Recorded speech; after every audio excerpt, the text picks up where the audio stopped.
Bore da a croeso pawb. Good morning and welcome everyone to the public board meeting of the Welsh Ambulance Services NHS Trust. Good to see that we have a full attendance of board members looking at the panel list there. We are recording this meeting for minute-taking purposes.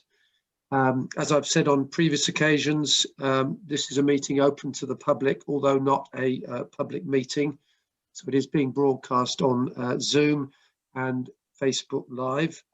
We will, however, take questions from our public attendees later on in the meeting.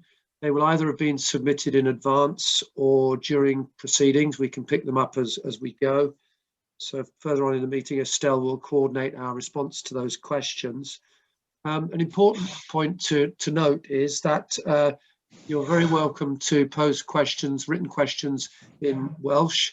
I'm pleased to say that Melvin Hughes, our Welsh language officer, is in attendance, and he will read those questions, translate them into English, and likewise relay the response. So as I say, you're very welcome to, if you're a member of the public, to pose a question in Welsh. As you will see, British Sign Language Service has been restored, so I'm pleased to welcome both Rachel and Hannah, who will be steering us through the proceedings today. I'd also like to extend a welcome, I'm not sure whether he's with us as yet, but a welcome to Stephen Harry, our Ambulance Services Commissioner, Chief Commissioner, who's particularly here for the discussion on our integrated medium-term plan, and we will be hearing from his reflections. And also to welcome, hopefully he's in attendance, Hugh Parry, first time here as a trade union partner representative. Keith, I'll pass to you and just to double check whether we've had any apologies you're aware of. No apologies that we're aware of. Okay, thank you. So let's get underway with the proceedings. First point to note, importantly, there is a break scheduled for 11:40, so we will stick to that because 2 hours is more than enough to run without a break. Secondly, on the issue of procedure, please keep your microphone muted if you're not speaking. That cuts out background noise. The other thing to say, and this is important for our public members watching in, we will in the main keep cameras off unless we're presenting. I'll keep my camera on throughout, but if you in general could keep your camera off unless you're proposing to speak. And please use the raise hand function on Zoom or the chat function to ask questions.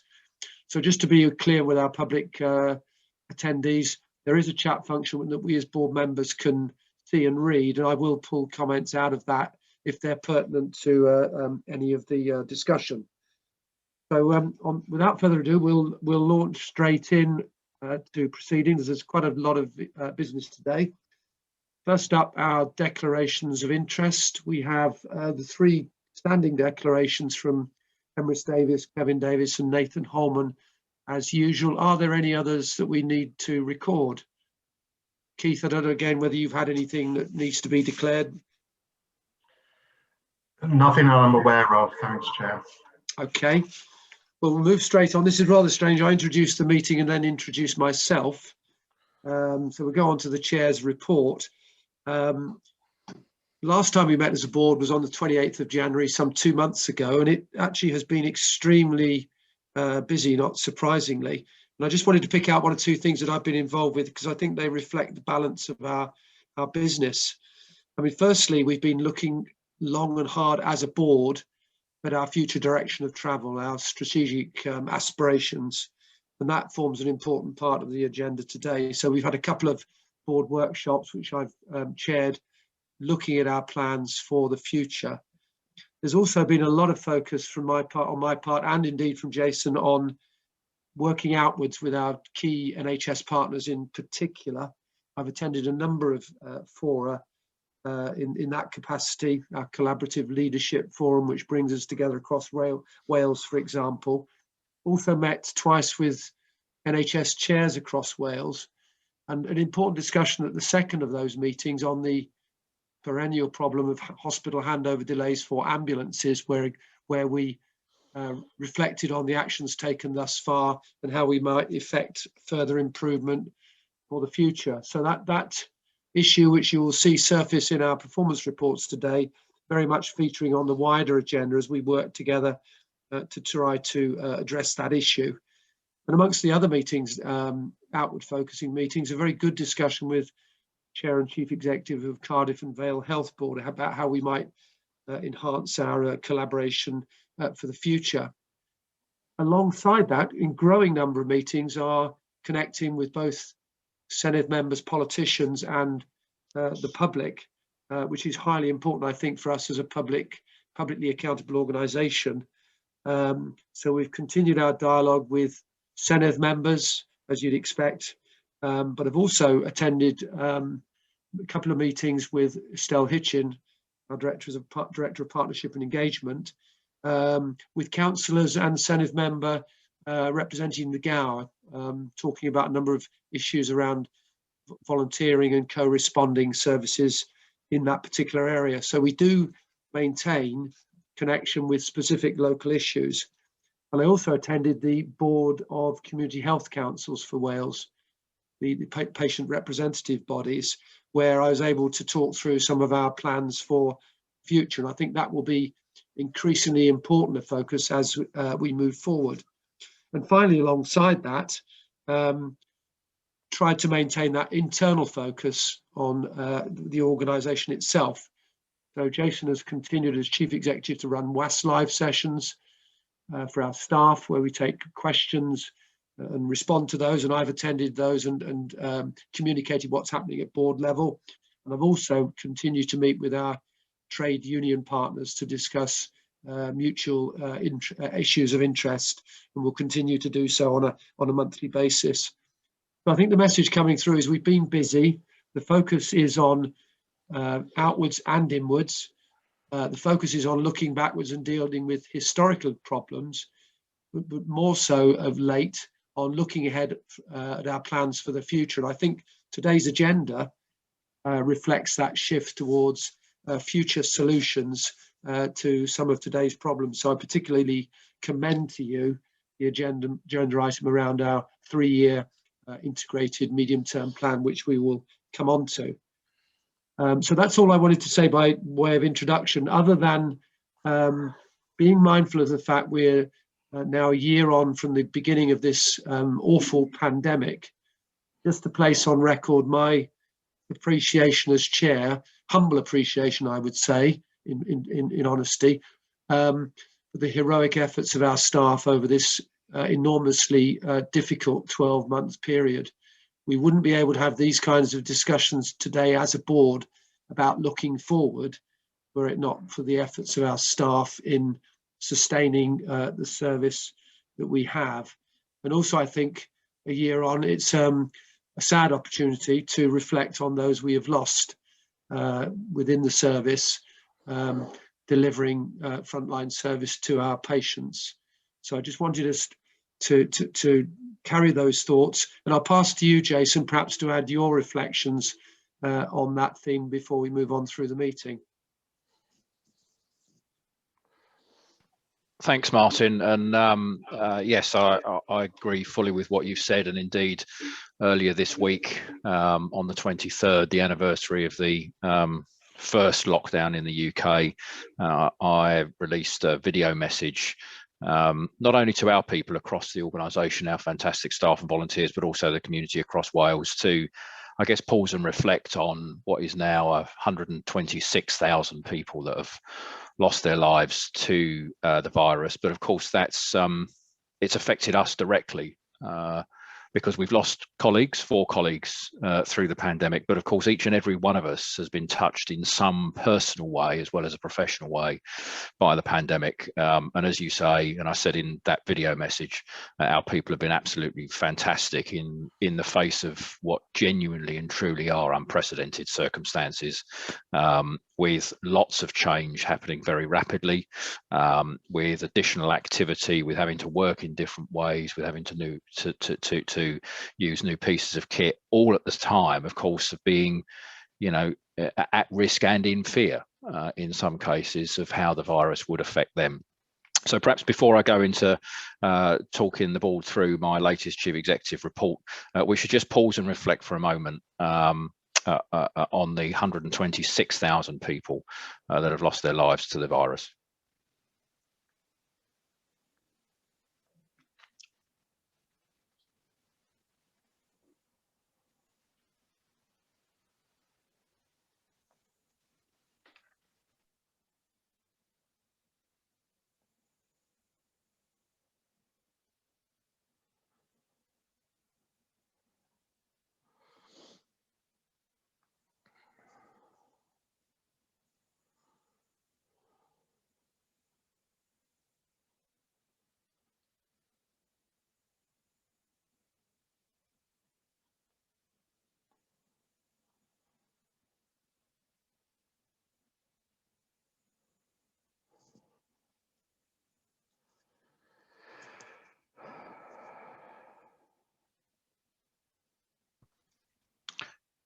Okay, thank you.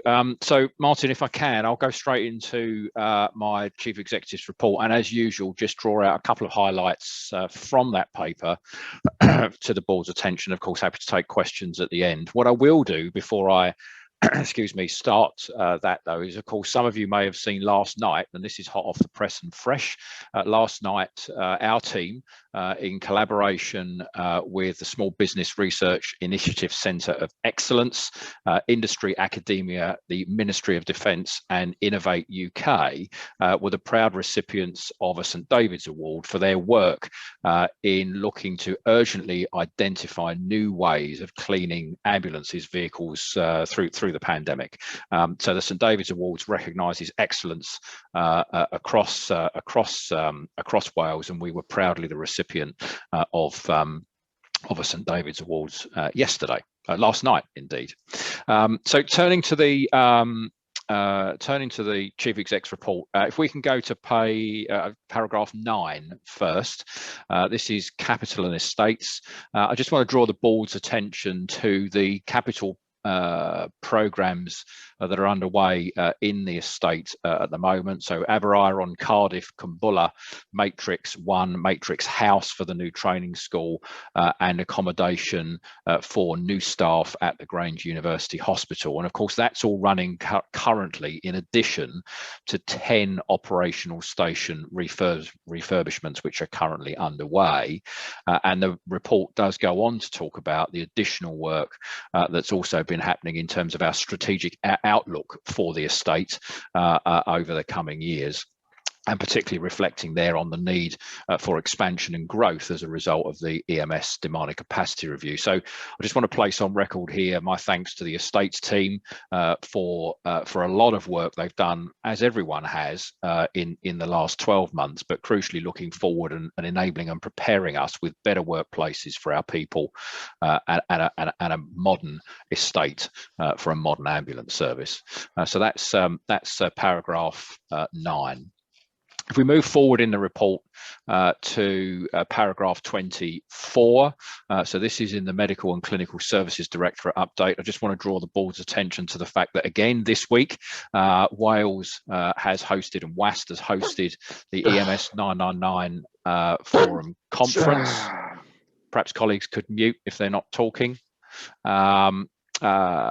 So we hosted the EMS 999 conference, an international conference this week, which was last in Cardiff in 2013. I was pleased to be able to formally open that conference, albeit held digitally on this occasion due to the need for restrictions remaining. But it was good to be able to reflect on the great progress we've made in nearly a decade since that conference was last held in Wales, particularly in our research and innovation, and particularly now with a number of PhD students in the organisation, not only developing themselves, but assisting us develop how we deliver care and improve services to patients.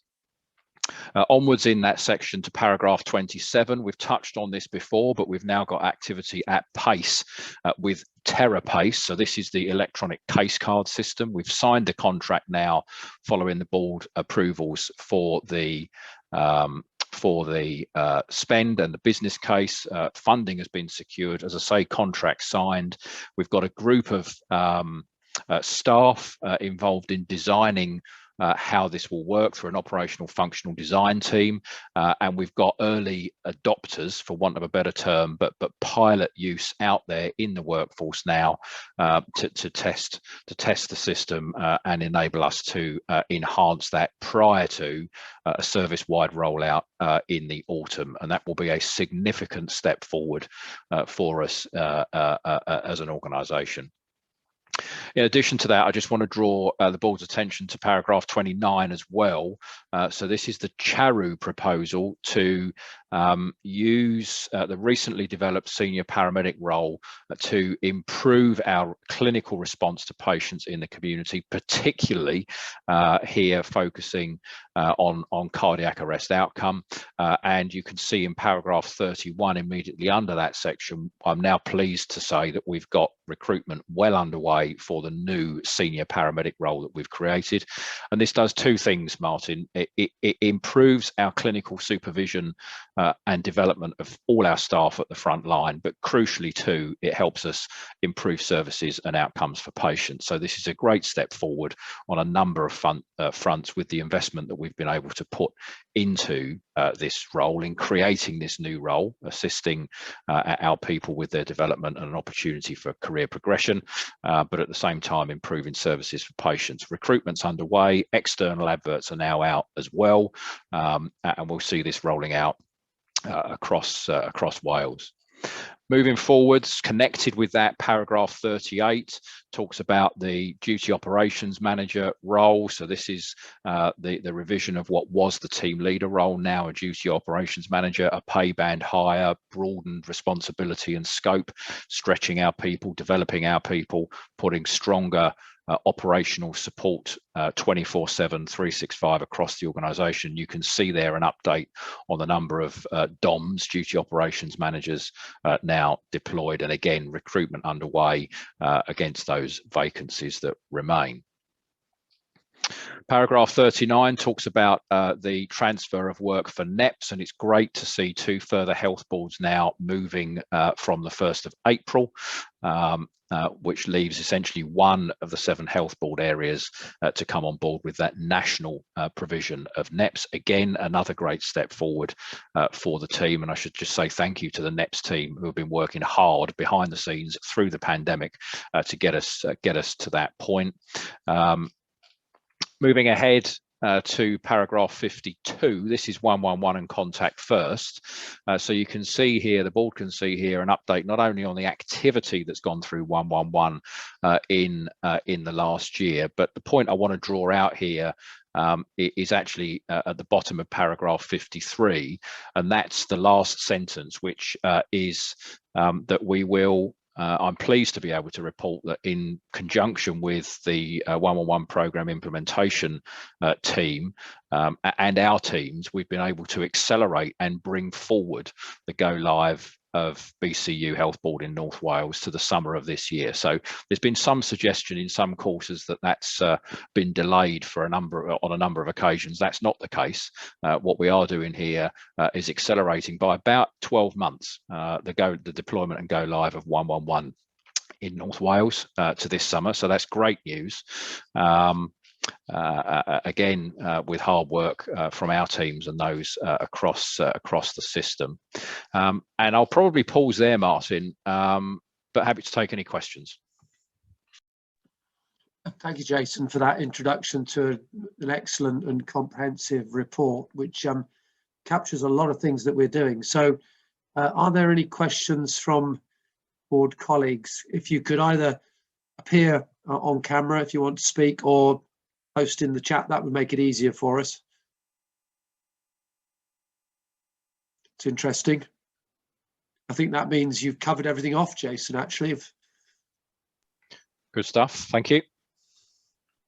I had one question, Jason, just the sheer scale of this activity for yourself and the team.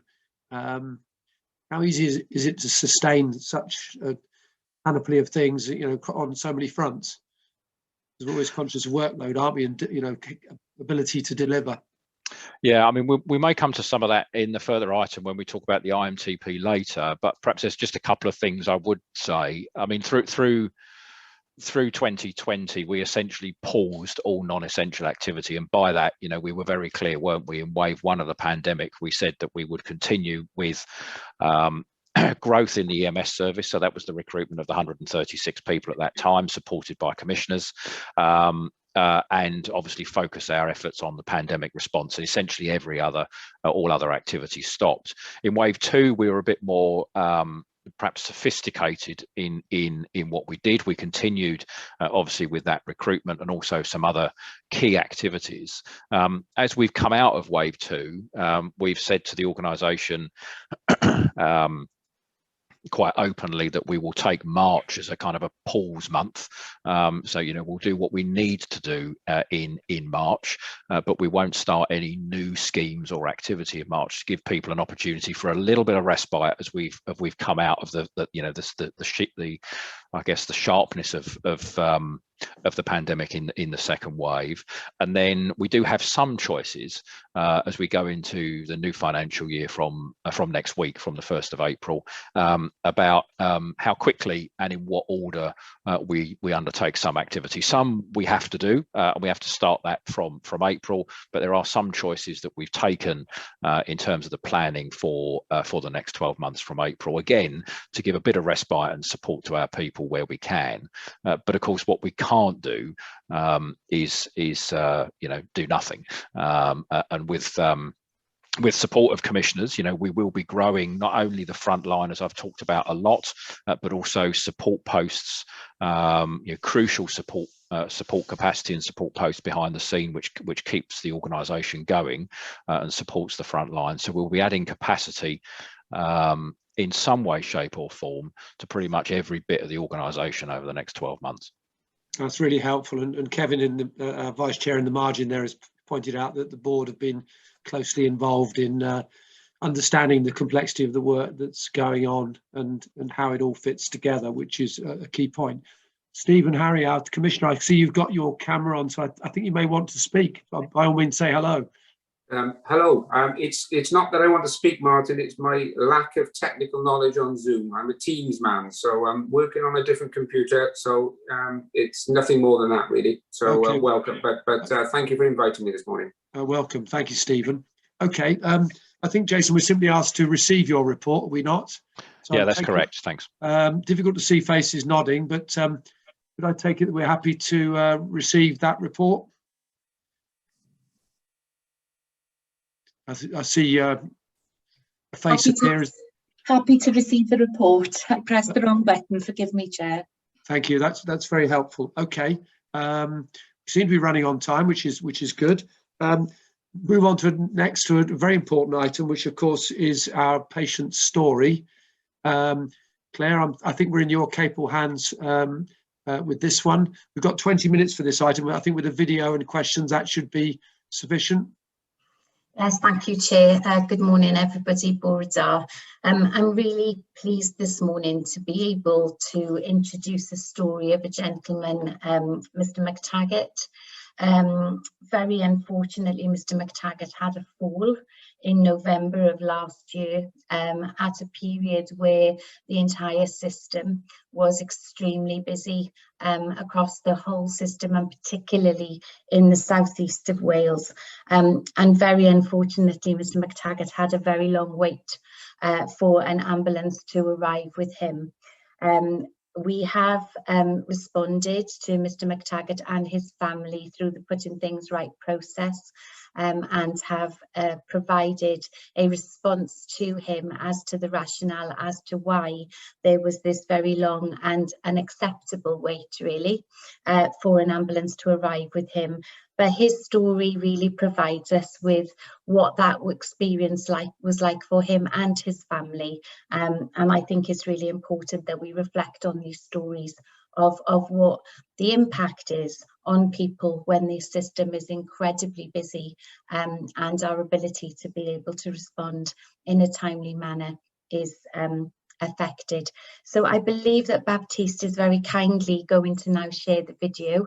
So I will go go off video so that you can view it, and I will come back on afterwards.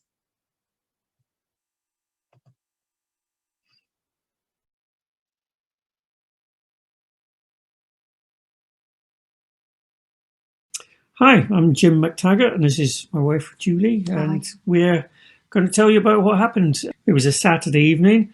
It was raining. It was pretty cold, being November. Around about 6 o'clock in the evening, possibly just after. We were walking through this town of Chepstow. I caught my foot on the curb, crashed down, and to my surprise, ended up in really quite a bad way. I hit the edge of the curb. It was very painful. Tried to get up a couple of times. I really couldn't get myself off the ground. So eventually, Julie and there were some other people around who helped us, got me up and sat me down on a low wall next to the pavement. So it became fairly clear that I was going to need some help.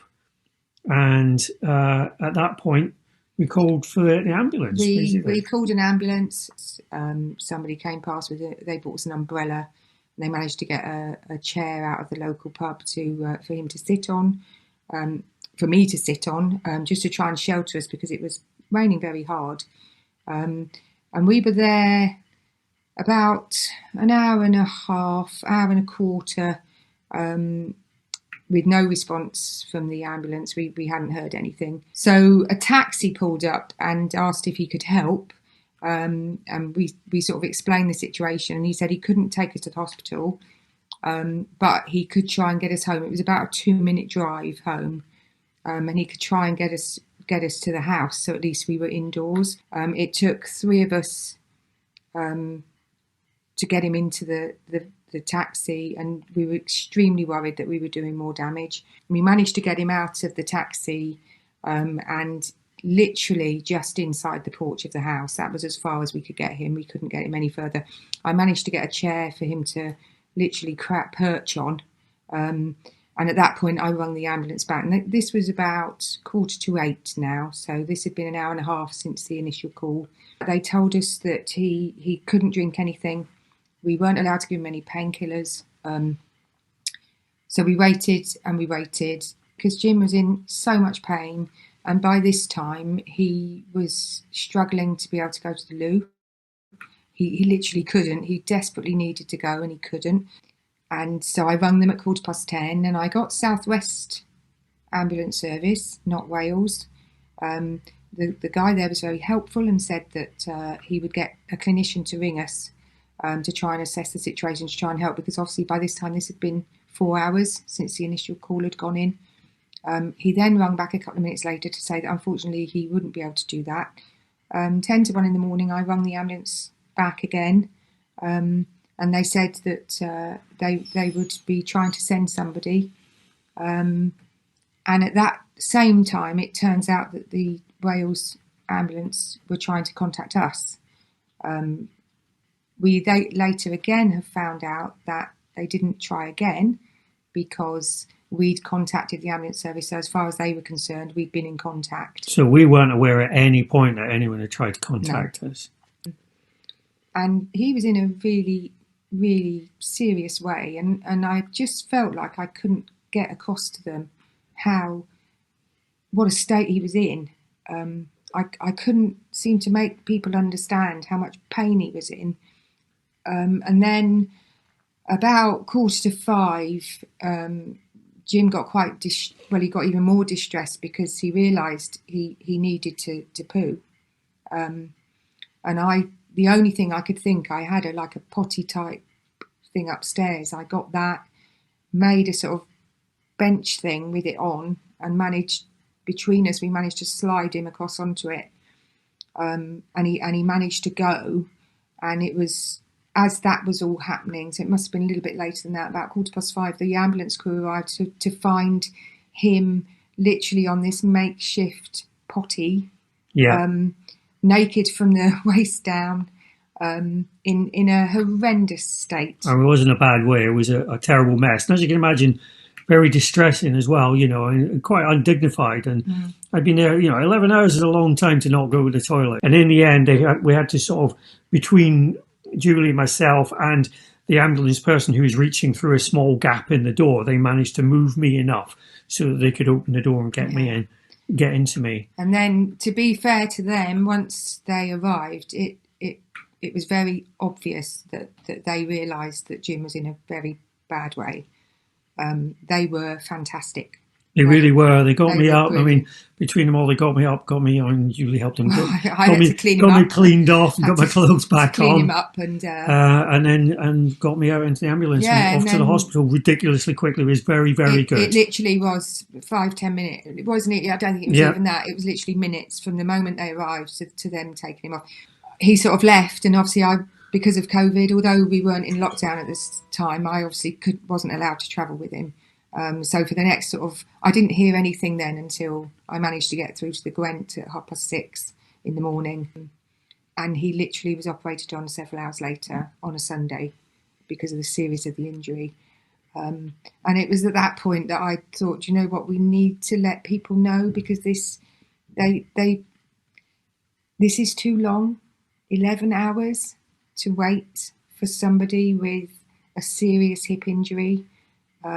So I wrote in and I got a response which in some ways helped, and in other ways almost made it feel like they were saying, well, you know, we went through the process and the protocol, everything we did correctly, but that doesn't take away that we waited 11 hours for an ambulance to come for a man with a severely broken leg. And there were some things we could have done. We didn't know that people had tried to call us. Now I get it, everybody's very busy. So as far as we were concerned, for 11 hours, no one had made any attempt to contact us. We'd had an aborted attempt to get a clinician to speak to us with no explanation as to why that didn't happen. Those things were all extra distress on top of the problem that we had. That we did get tangled up between South West Ambulance Service and Wales Ambulance Service, because that was one of the reasons we didn't get that support. And it may well have been that they could have advised us of something that we could have done to have helped relieve what has to be said. It was the most awful thing to witness. So we wanted to do this video really just partly because I don't think 11 hours without any proper support is right, and I would hate anybody else to go through that.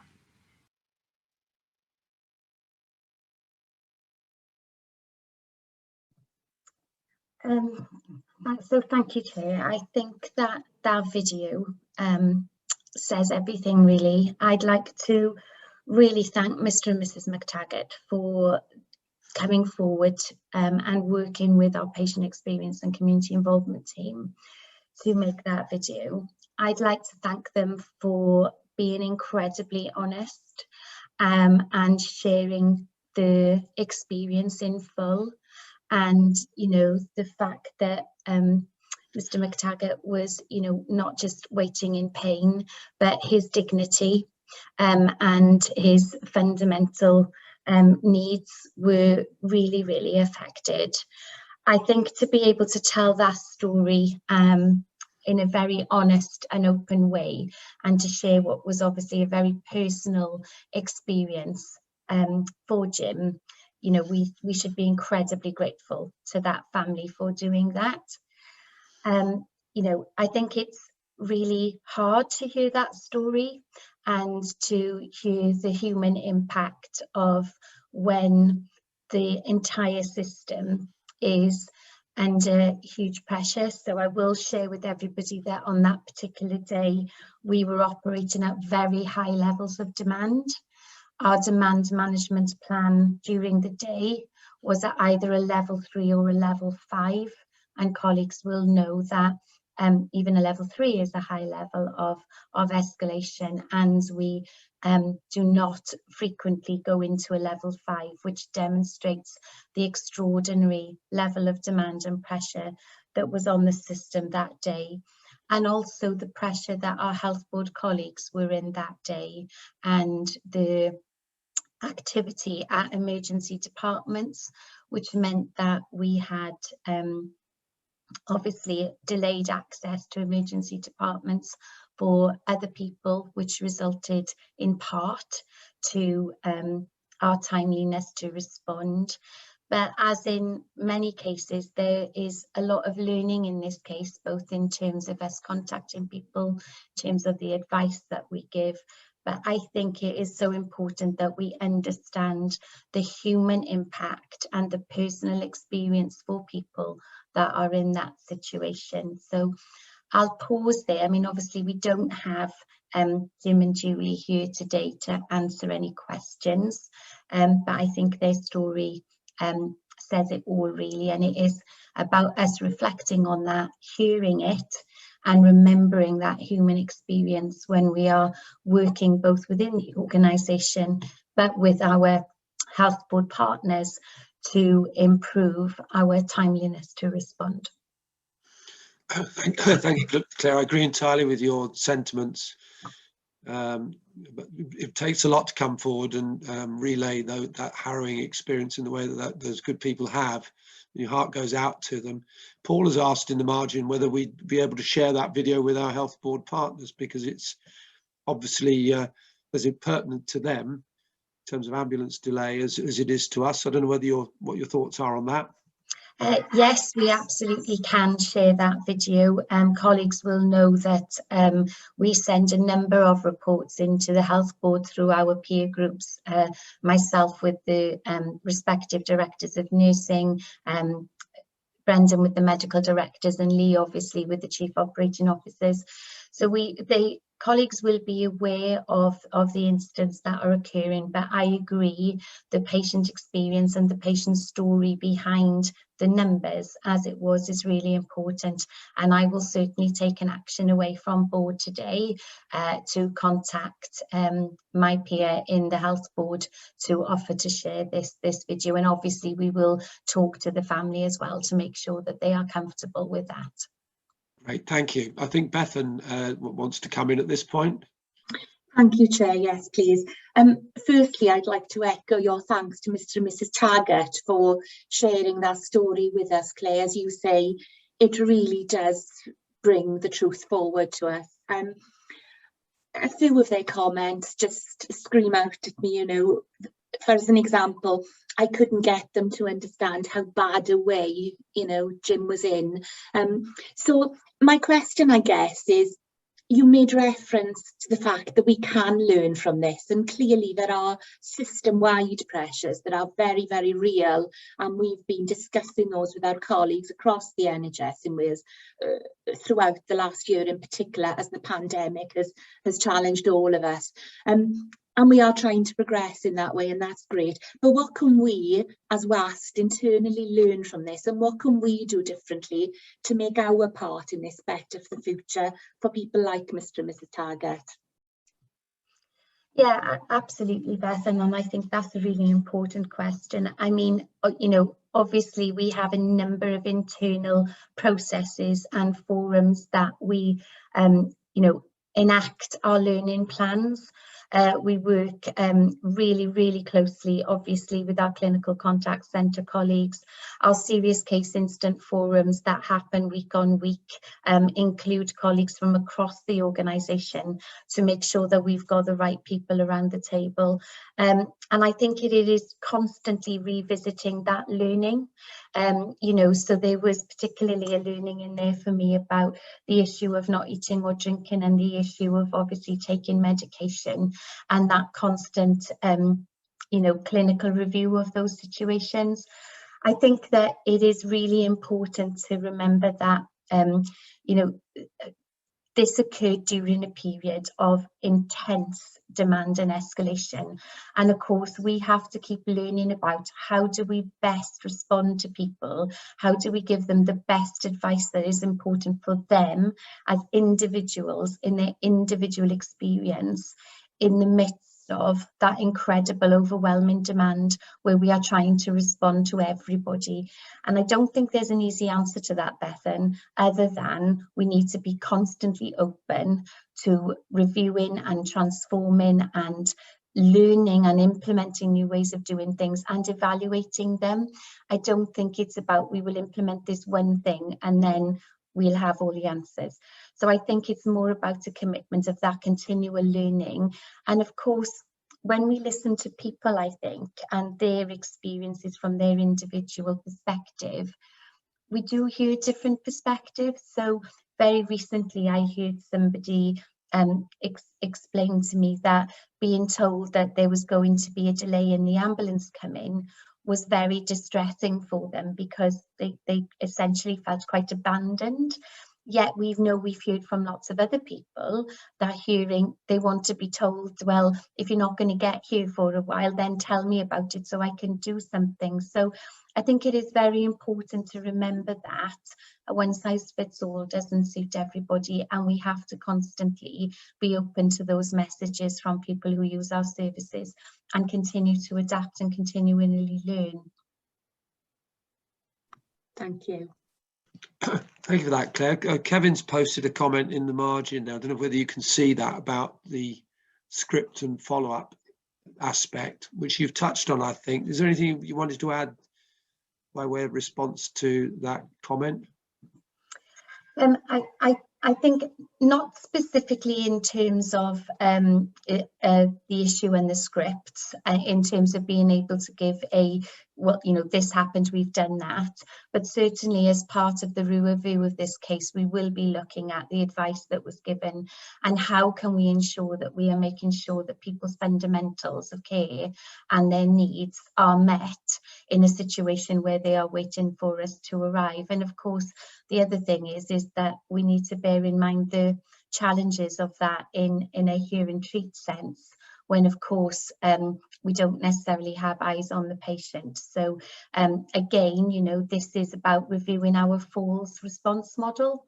You know, we are now reviewing the falls response model and looking at the level 1 response and the level 2 response to be able to learn from, could we actually have done something different with that? So could we have perhaps have sent a non-clinical resource that would not have been able to have transported somebody to hospital, but could have had an eyes on that patient? And of course, when we implemented the falls response model, we did that in with a lot of governance around it to ensure that we didn't introduce risk.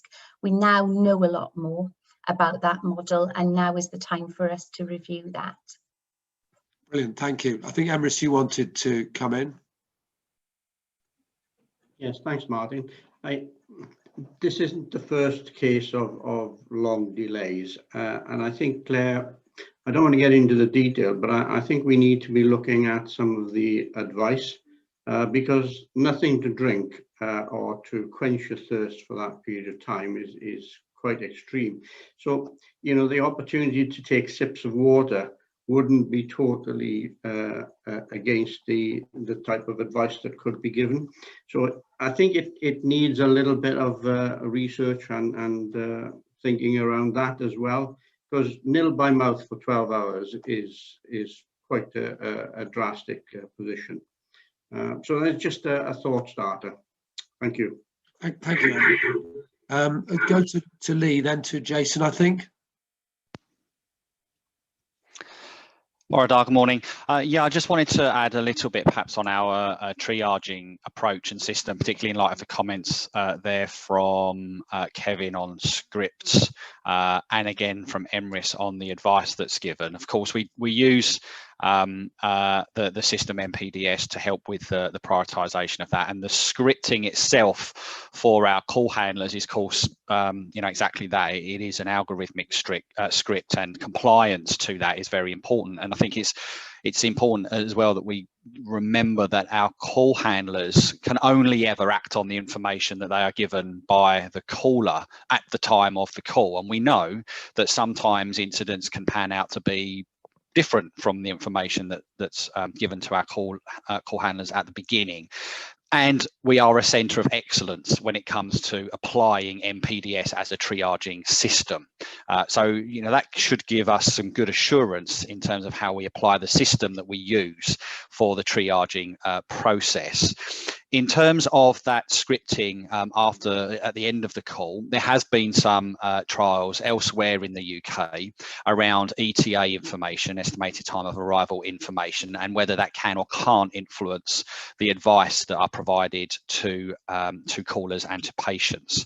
I anticipate we'll get an opportunity as we move into the next financial year to create some capacity to look at how we could potentially bring some of the learning from that UK testing into Wales, which I think would be a good step for us. And we have done some background development to try and improve data for us to utilise in exactly that. So hopefully that's helpful, Chair. That's very helpful. Thank you, Lee. Good to see that you're looking at that. Jason, I think you wanted to come in. Your camera was on a few moments ago. Yeah, thank you, Martin. I mean, Lee's made a number of the points that I was going to make. I think there's just two that I'd add. One is clearly, the wait on this occasion was unacceptable, way too long, falls well below the standard that we would want to deliver and aspire to deliver to every patient across Wales. And I apologise, to the patient again, as we have in correspondence already for that. I think it's important to remember that these kind of delays are not what we're seeking to deliver. We're aspiring with commissioners to deliver significantly improved responses to patients. And of course, we recognise that whilst what we do when we arrive, in terms of the quality of what we do when we arrive, is important, the time that it takes to arrive is also important, whether it's an immediately life-threatening case or not. So time is an important measure of experience for the patient, and the work that we've done in 2019 with the EMS demand and capacity review, and that we're now seeking to implement with the support of commissioners, with growth last year and with more growth in the new financial year from the 1st of April, and with the changes that we're bringing forward, crucially, to manage activity in a different and smarter way, are all designed to improve the patient experience and get away from what has been a deeply entrenched challenge for us here in Wales, with less serious patients, or less, not immediately life-threatened patients, waiting longer than we would like. So there are, I don't like the word, but there are robust plans in place which are actually have moved from plans to action to tackle this very issue. Thank you. That's also very helpful, Jason. I think, Martin, you wanted to come in at that point. Yeah, I think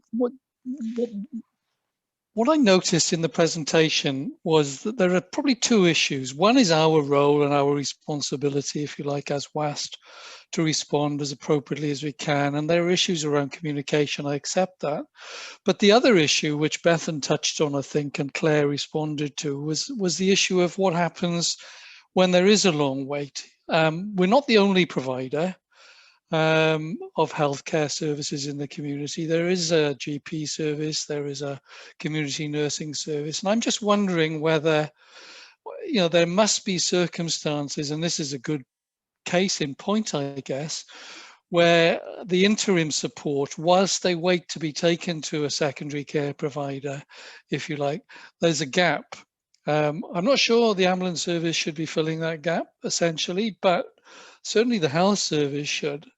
And that comes back to the argument, well, perhaps we should be discussing this with our colleagues in the health board, in the health boards, to see, this isn't just about us. We've got somebody in the community who needs support, and they waited 11 hours for us, which Jason makes the point is unacceptable. But there must be a lot of occasions where people just need support whilst they're waiting. Anyway, I'm not sure there's an answer to it. It's just a view that I had when I was listening to the case being presented to us. I think that's a very valid question. Yeah, do come in, Claire. Yes, I think it's important that I respond to that, to be able to give board assurance that we do share with health board colleagues the incidents and cases where we feel that there is actually a collective responsibility here for us to be able to find solutions and to be able to, you know, deliver the improvements. And that is why myself, Lee, Brendan, Jason and others meet very, very regularly with Health Board colleagues. So we are, just give you assurance, Martin, we do share these stories and these incidents, but I think that there is absolute value in strengthening the patient storytelling, because the patient story is very powerful and it provides a real human aspect to the numbers and the figures, which is very important, but we do that. Okay, thank you, that's reassuring. Thank you. Brendan, I think your camera came on briefly, which suggests you wanted to come in, and then I think we'll go back to Claire to conclude. Yes, thanks, Chair. The point that Bethan was making around what can we do, I think is pertinent in this case. Obviously, we are having regular discussions with the health boards where we're experiencing delays, and I know that most of them have put plans in place to try to improve that situation. But I think that the two areas that we probably need to look at clinically in this case are the hydration and the analgesia, the painkillers.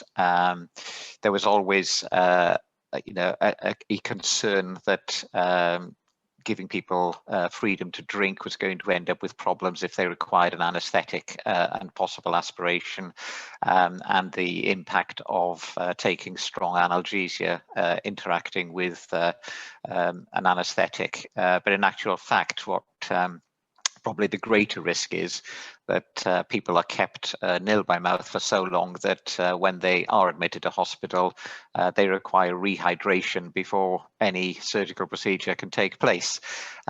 So I know that we did review the script for that, but that's something that obviously we will look at in relation to this case. And we are also reviewing the types of analgesia and whether there is a rapid analgesia that could be made available through the Falls team. So that's a piece of work that is ongoing at the moment.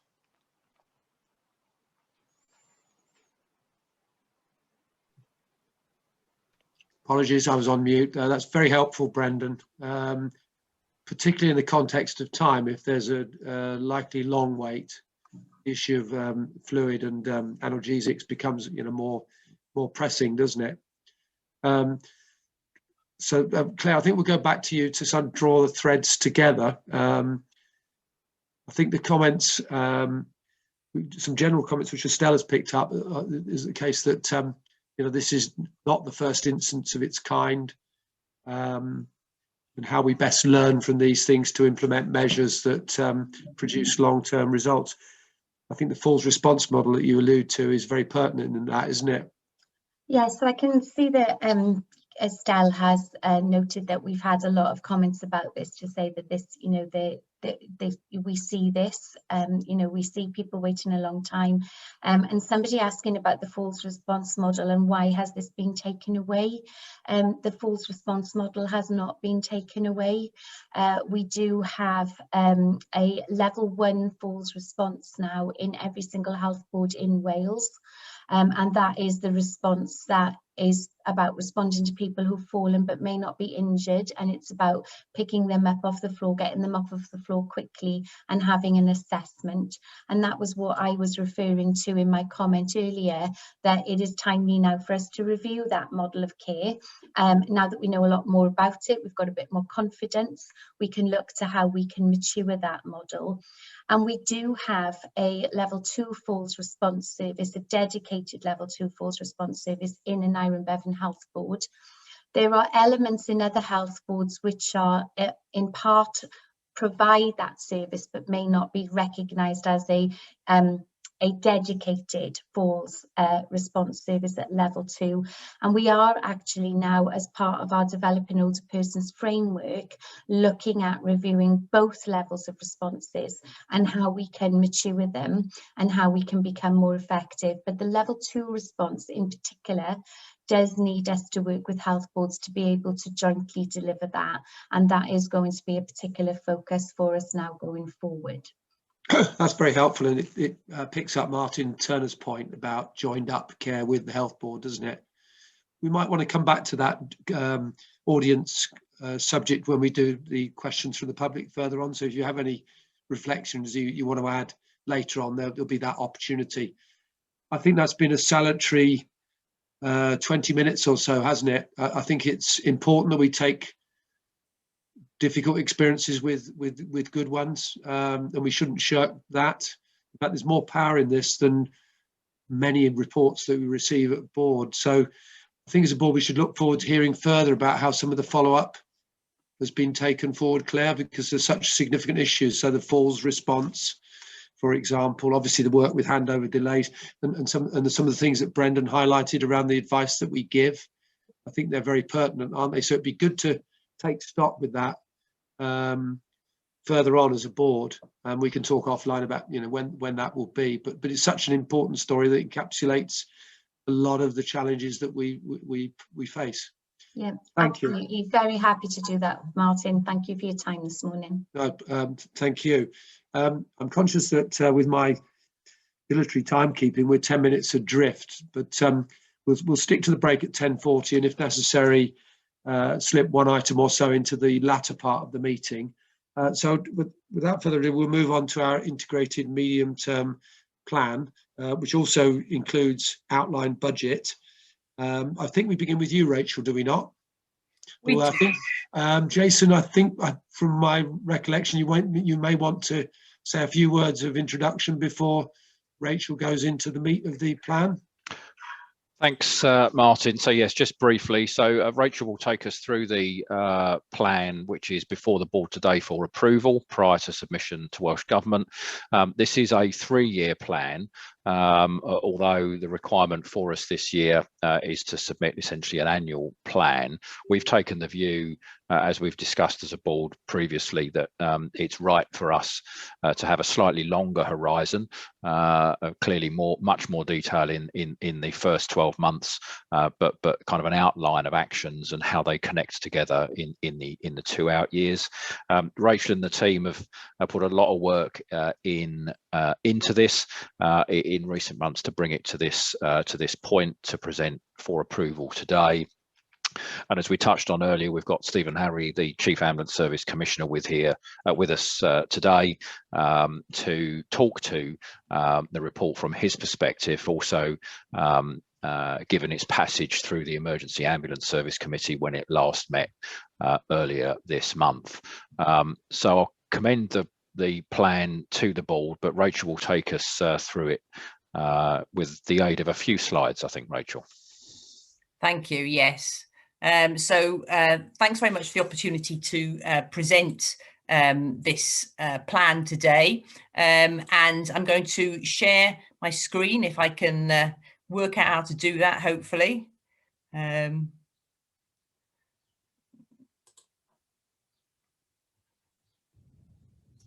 with me while I just... can I just check, Jason and others, that you can now see that screen? Yeah, we've got it. Thank you. Okay, so this is it's always a great moment in the year as a director of strategy and planning to be able to present the work that we've done as an organisation to think through our plans for the coming year. As Jason alluded to, this is a plan that looks forward more than just next year, although obviously the detail for this year is greater than those for future years. So I'm going to very briefly just talk through how we've developed the plan and its links to our longer term strategies, what the key priorities are within the plan, how we've engaged with a range of stakeholders in development of the plan, what is underpinning the plan in terms of finances, just highlight, I suppose, the risks that we're aware of as we move into next year in terms of delivery and how we're going to be addressing those, and then a couple of next steps. So just within the plan itself that people will be able to see in the papers, there's a section at the front which really just talks about all of the aspects that we take on board as we develop our plans. Very importantly, obviously we're emerging from the worst, hopefully, of the pandemic, and as the chair mentioned earlier, it's been a very difficult year. and we've been extremely proud of our staff in the way that they responded to that. And there's a lot of learning. There's a lot of learning and experience that we've gained as a result of that this time, and that's woven then into how we see the services going forward.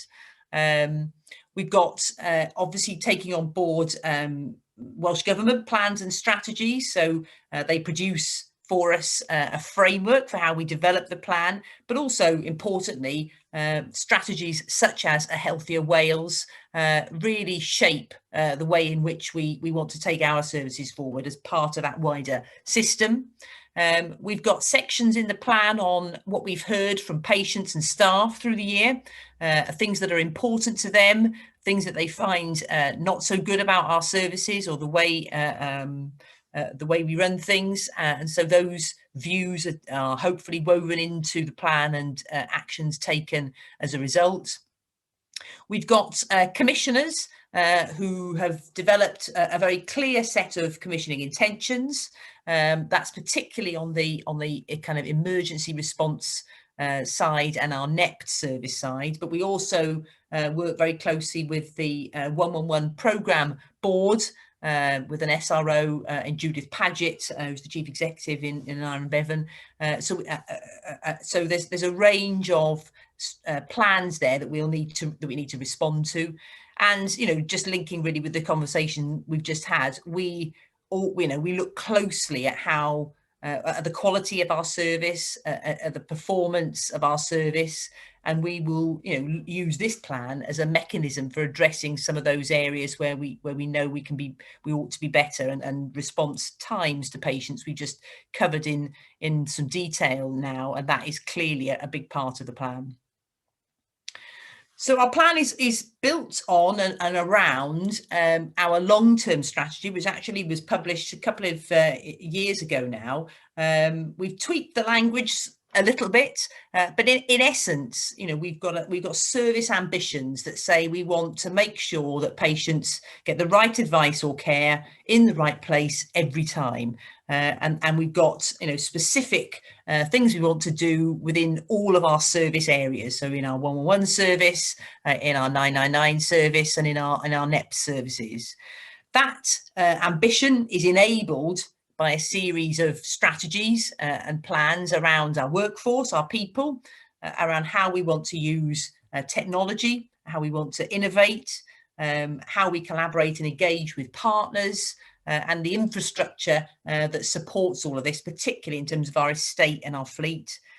And around and underneath everything, we're an organisation that wants to be quality driven, clinically led, and value focused. So our plan, as you read it, is put into that framework.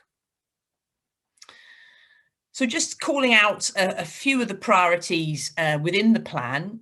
So in terms of our 111 and 999 call answering and clinical assessment services, we've got a lot of growth in this area. We're going to be rolling out core 111 service, as Jason alluded to earlier, into North Wales in the summer, and hopefully then into Cardiff and Vale later in the year, although the timescale isn't agreed or finalised for that.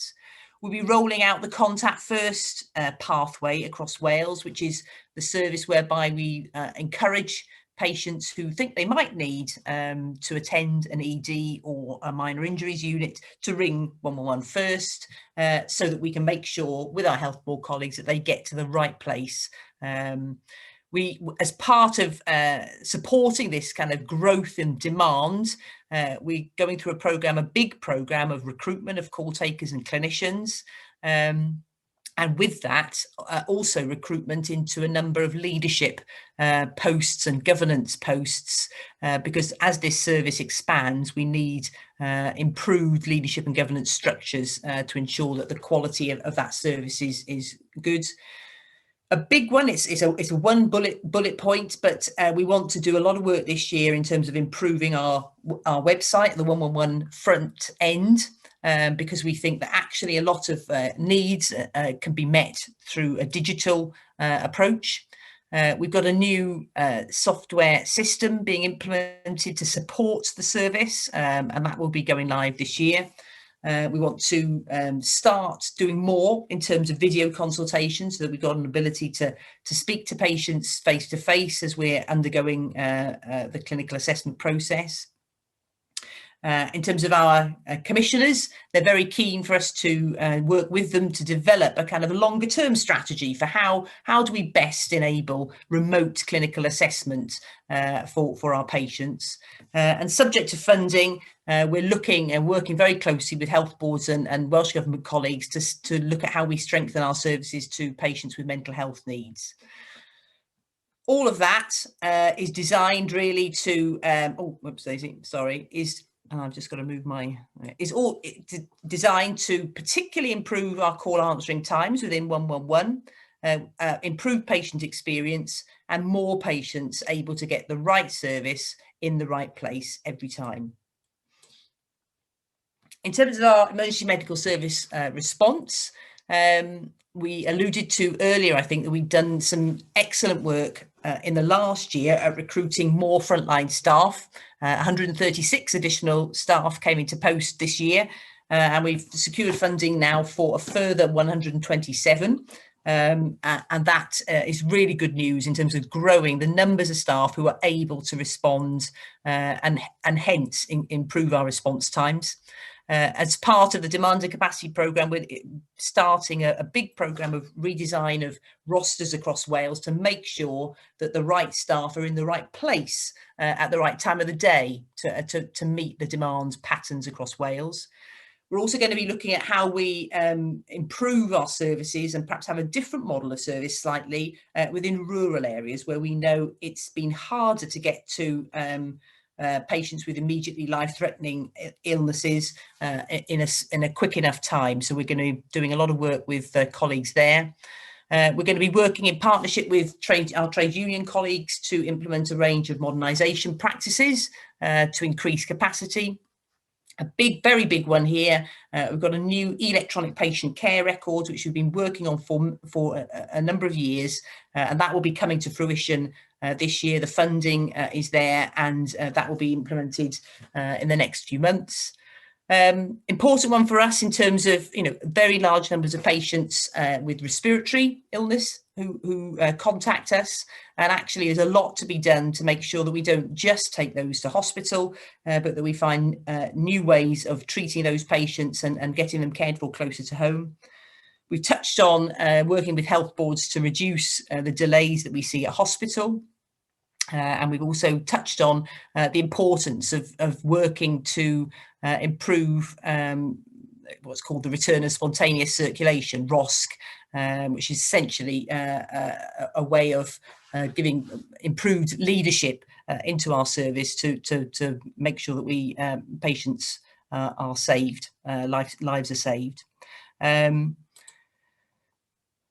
And obviously through all of that, why are we doing all this? We're trying to improve our ambulance response times, as we've just talked about, improving the quality, safety and patient experience, and ultimately more patients hopefully being cared for closer to home and not taking so many to an ED department.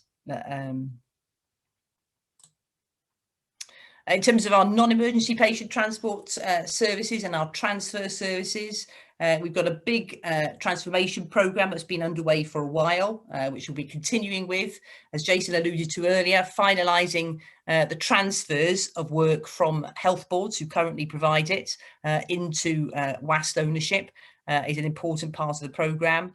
We've just completed a demand and capacity review, the first one ever within our NEP service. Lots of recommendations there that we'll be discussing internally and with our commissioners. Lots of opportunities for improvement, particularly in terms of efficiency. And then we've got some transfer services. We've got the major trauma network that we implemented last year and our new transfer and discharge service that we implemented in Aneurin and Bevan to support the Grange University Hospital this year. And we'll be doing a lot of work next year now to review those new services and develop them further. From a NEPS point of view, we've done a lot actually to improve the timeliness of both arriving at patients' homes and arriving at hospital in the time that we said, and there'll be work to improve booking arrangements for health board staff, all of that, improving again the quality and the patient experience for patients who use our service, and particularly around some of these transfer and discharge services. What we're going to be doing is in supporting the wider health and social care system with flow, and that's a very important objective for us. Underneath all of this, and I won't go through these in huge amount of detail, but we've got a lot of plans and strategies, particularly I'll pull out around how to support our workforce who've been through a lot through the last year in terms of the pandemic, and a big piece of us work this year for us, as well as in supporting staff well-being, is to reset our culture, leadership and behaviours. So there'll be a big piece of engagement work with staff and others on that in the coming months.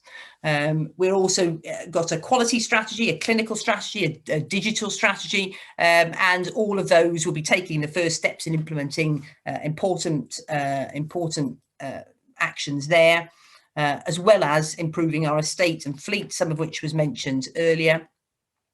And all of that supported by a growth in some of our corporate support as well, because as we grow, this is going to be a significant growth in frontline services. We need to back that up with the appropriate support within workforce, etc. And none of this, I think it's a really important point, none of this can be done. It's a really ambitious plan, but none of it can be done without very close collaboration and partnership with a range of people, including Welsh Government, our commissioners, health boards, our trade union partners, staff and patients. And so that is a theme throughout the plan, hopefully, that is evident that we'll be working very closely with our partners. So how have we engaged with people? Well, we've done a lot of engagement with Welsh Government and commissioners. Welsh Government's discussions have been very supportive in terms of both the kind of overall direction of travel for us as an organisation and some of the specifics. As Jason mentioned, this plan went to EASC a couple of weeks ago, and it was endorsed by our commissioners, by the Chief Ambulance Service Commissioner and the Chief Executive Officers who sit on EASC. We are confident that those commissioning intentions from EASC we are delivering through this plan. And we've also, as I mentioned earlier, we have a different commissioning arrangement in terms of our 111 service. This plan has been shared with the SRO and the director there, and again, they're supportive of what we've included in this plan. In terms of our internal stakeholders, particularly important in terms of how we've engaged with trade unions and staff. And as I mentioned earlier, really this plan builds on and seeks to address issues that have been raised by staff throughout the year, not just at this particular point in time. And we've really strengthened, I think, this year our TU engagement in all of the groups which take forward elements of this plan. So TUs are partners in all of the groups that we have in place, and are very key contributors in making sure that the plans we develop and deliver work for staff. And obviously through a range of development sessions and committee discussions, we've engaged board members in the development of this plan over the last while. So I'm going to hand over now, if that's okay, Chris, to our Director of Finance, who's going to walk through the financial underpinnings to this. And Martin, it probably is best to get to the end of the presentation because we can then see the whole of it in the round, if that's okay. That's fine, Rachel. Thank you. Yeah, that's good sense. Thank you both. Thanks, Rachel. If I can ask you to drive this bit though, so you can retain control of the slides, if that's okay. Thanks. Yeah. So just going to run through very quickly, actually, for a couple of reasons. One, because we have got the separate budget setting paper as the next agenda item, which goes into this in a little bit more detail, and a requirement from a governance perspective for the board to approve a revenue budget on the back of this financial plan that's within the IMTP for the 21-22 year. And that's an important point, picking up the the initial comments at the start of presenting this, in that this is a 3-year plan primarily, but for obvious reasons, given where we are in terms of understanding the financial outlook for public sector and NHS Wales going forward, we have really focused much more this year, more than we ever do, on the financial plan within that 3-year plan being a more of an annual plan in terms of 21-22. That's a summary of the table that's in the plan at the minute. I'm not going to go through that line by line, just to say it's and surprisingly, as a commissioned organisation, we're broadly it's an income driven plan. Based on a rollover income position from the previous year, and much of the income expectations, which I'll touch on in a little bit of detail now, primarily driven through again from our commissioners, that we would expect to see come through during the year to support the expenditure that we will incur to deliver much of what Rachel has already outlined, particularly as I say, the 21-22 elements. But within the context, of course, as we're part of the NHS in Wales, so we're subject to the same kind of approaches to the rest of the health boards and other trusts and other organisations within Wales around a core sort of uplift expectation coming through from government, required to cover off pay awards wherever that ends up landing, the non-pay and other cost pressure impacts and inflations that are naturally an issue, an element of probably described as sort of a core uplift to stand still, if you like, in terms of on top of increases and developments that we do, there's always sort of national pressures in the system that we need to manage, and inevitably the actual cost-based movement of those pressures are often greater than the funding uplift available from government to do so. So that results in a savings, efficiency, productivity requirement, which you see at the bottom there, which I'll touch on slightly in a bit more detail in a sec. Next slide, please, Rachel. Thanks. So just a bit of detail to say around that income assumption. Mainly, as you imagine, the vast majority of our income comes from the EASC commissioning arrangements. Our plan currently assumes, and it is a planning figure, it is a planning figure on which the budget has been set, and that figure will no doubt vary as we go through elements of it, certainly as we go through the financial year. But I won't go through line by line. Board members will have seen some of this previously as we've developed the plan, as Rachel has described, but you can see what's included within that. That value is as it was as per the draft board saw a couple of weeks ago, but it does cover the income levels assumed to deliver on much of the developments and increases that Rachel's already outlined. On top of that, we have also actually sort of identified things into the system that we could do. There's things which we could further do in the 21-22 financial year, but they're not quantified or costed in our financial plan currently, but they're kind of offers to the system, and should funding become available to them, we can develop at pace sort of more enhancements of some of the business cases we've already got as a draft for some of these, and could switch them on if money's available to do that. But we do get other income as well. We get other income, sort of non-EASC income. We get, even though EASC is a commissioner of the NEP service, the money for NEP still flows to us directly from health boards. So there's a separate strand within our plan for that. Rachel's already mentioned the 111 service, and now working closely with the 111 programme team and the programme board through which the money for that service flows. That's the core 111 service, the contact first enhancement to that as a slightly different approach to that into next year, coming through the EASC values up above, and a couple of additions, the mobile testing units that we're continuing to deliver. We get money direct from the Department of Health in England flowing through to us for that, and we do get some money direct from Welsh Government. And the other thing for the board to note is that, as we covered in 2021, there's inevitably going to be a continuation of unavoidable costs that are as a result of the pandemic. We're not quantified fully in terms of an income level, the values of those within our financial plan. We've got an estimate of expenditure within the budget that we set, and we've also got ongoing discussions with Welsh Government over the continuation of the plan basis by which we've recovered those costs in the current financial year, moving forward into at least the first half of next financial year. Next one, please, Rachel. I think it's key probably to sort of flag to the board, though, and I appreciate Stephen's with us with this, in terms of, this is a key item to note within the assumptions within our plan, and how we we'll be managing this as we go into the year now from next week onwards. as the previous slide identified, the current assumed income from EASC is just under £195 million. The vast majority of which does relate to things which we're committed to, or continuing expenditure for things that we already got in train or started in 2021 and will continue into 21-22.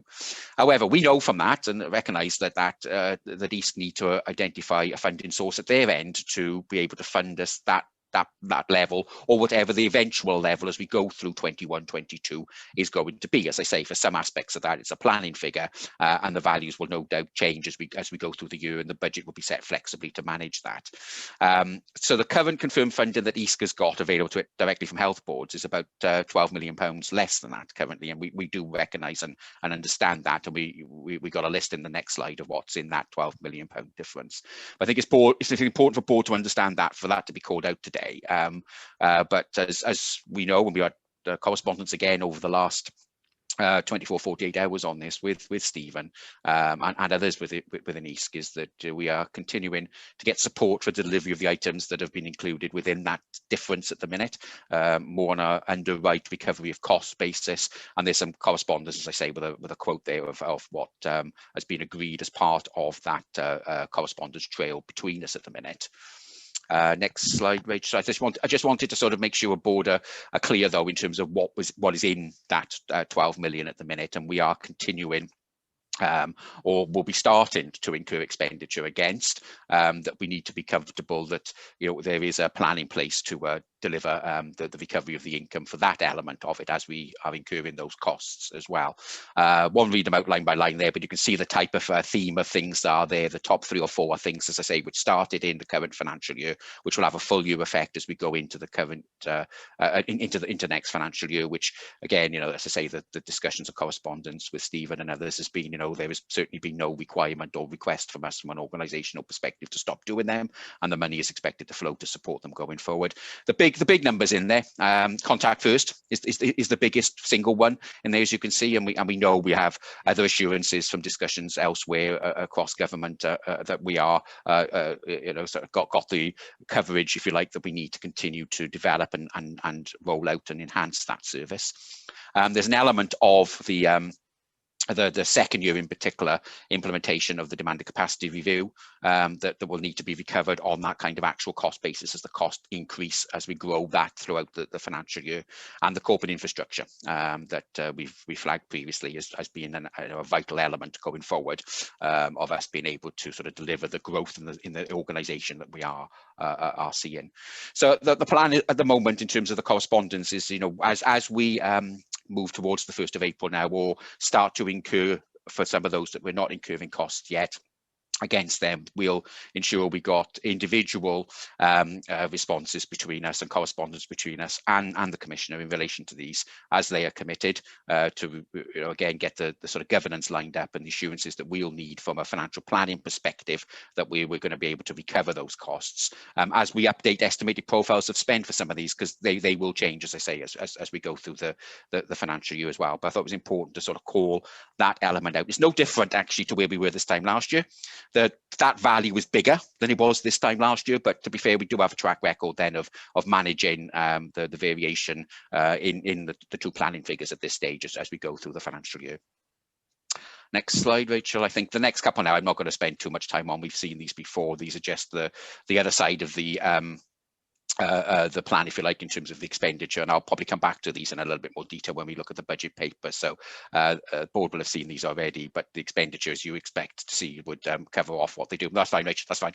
That's fine. And then just on the savings requirement, the draft financial plan talked about a savings gap of around 2.5 to 3 million. It's currently nailed in the plan at 2.8 million, which we do have emerging plans and themes and trends and areas, as you can see there on the second bullet point, which we're delivering against that.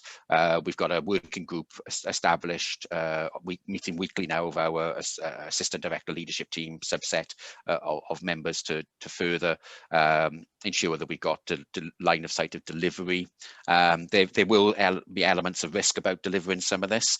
The value itself at 2.8 million million isn't as high as it would have been and have been in previous years. The percentage that equates to, at less than 1.5%, is less than it has, but I don't think anybody is making any real sort of apologies for that, if you like, because given the year that we've had, the year that we were going into still, the ability across the NHS in Wales to make significant efficiencies, productivity, savings requirements has been really, really hard, and there's still a risk going into the year now that we won't deliver a full amount of that, and there's a potential that, you know, again, as in the current financial year just coming to an end, there was an element of non-delivery of savings that is actually a legitimate and avoidable cost of the pandemic that we might have to sort of treat in that way. Again, I've had conversations directly with Welsh Government finance colleagues on that, and that's not an unreasonable position for us to be in at the minute, and they're comfortable again with the assumptions we're making within our financial plan on that.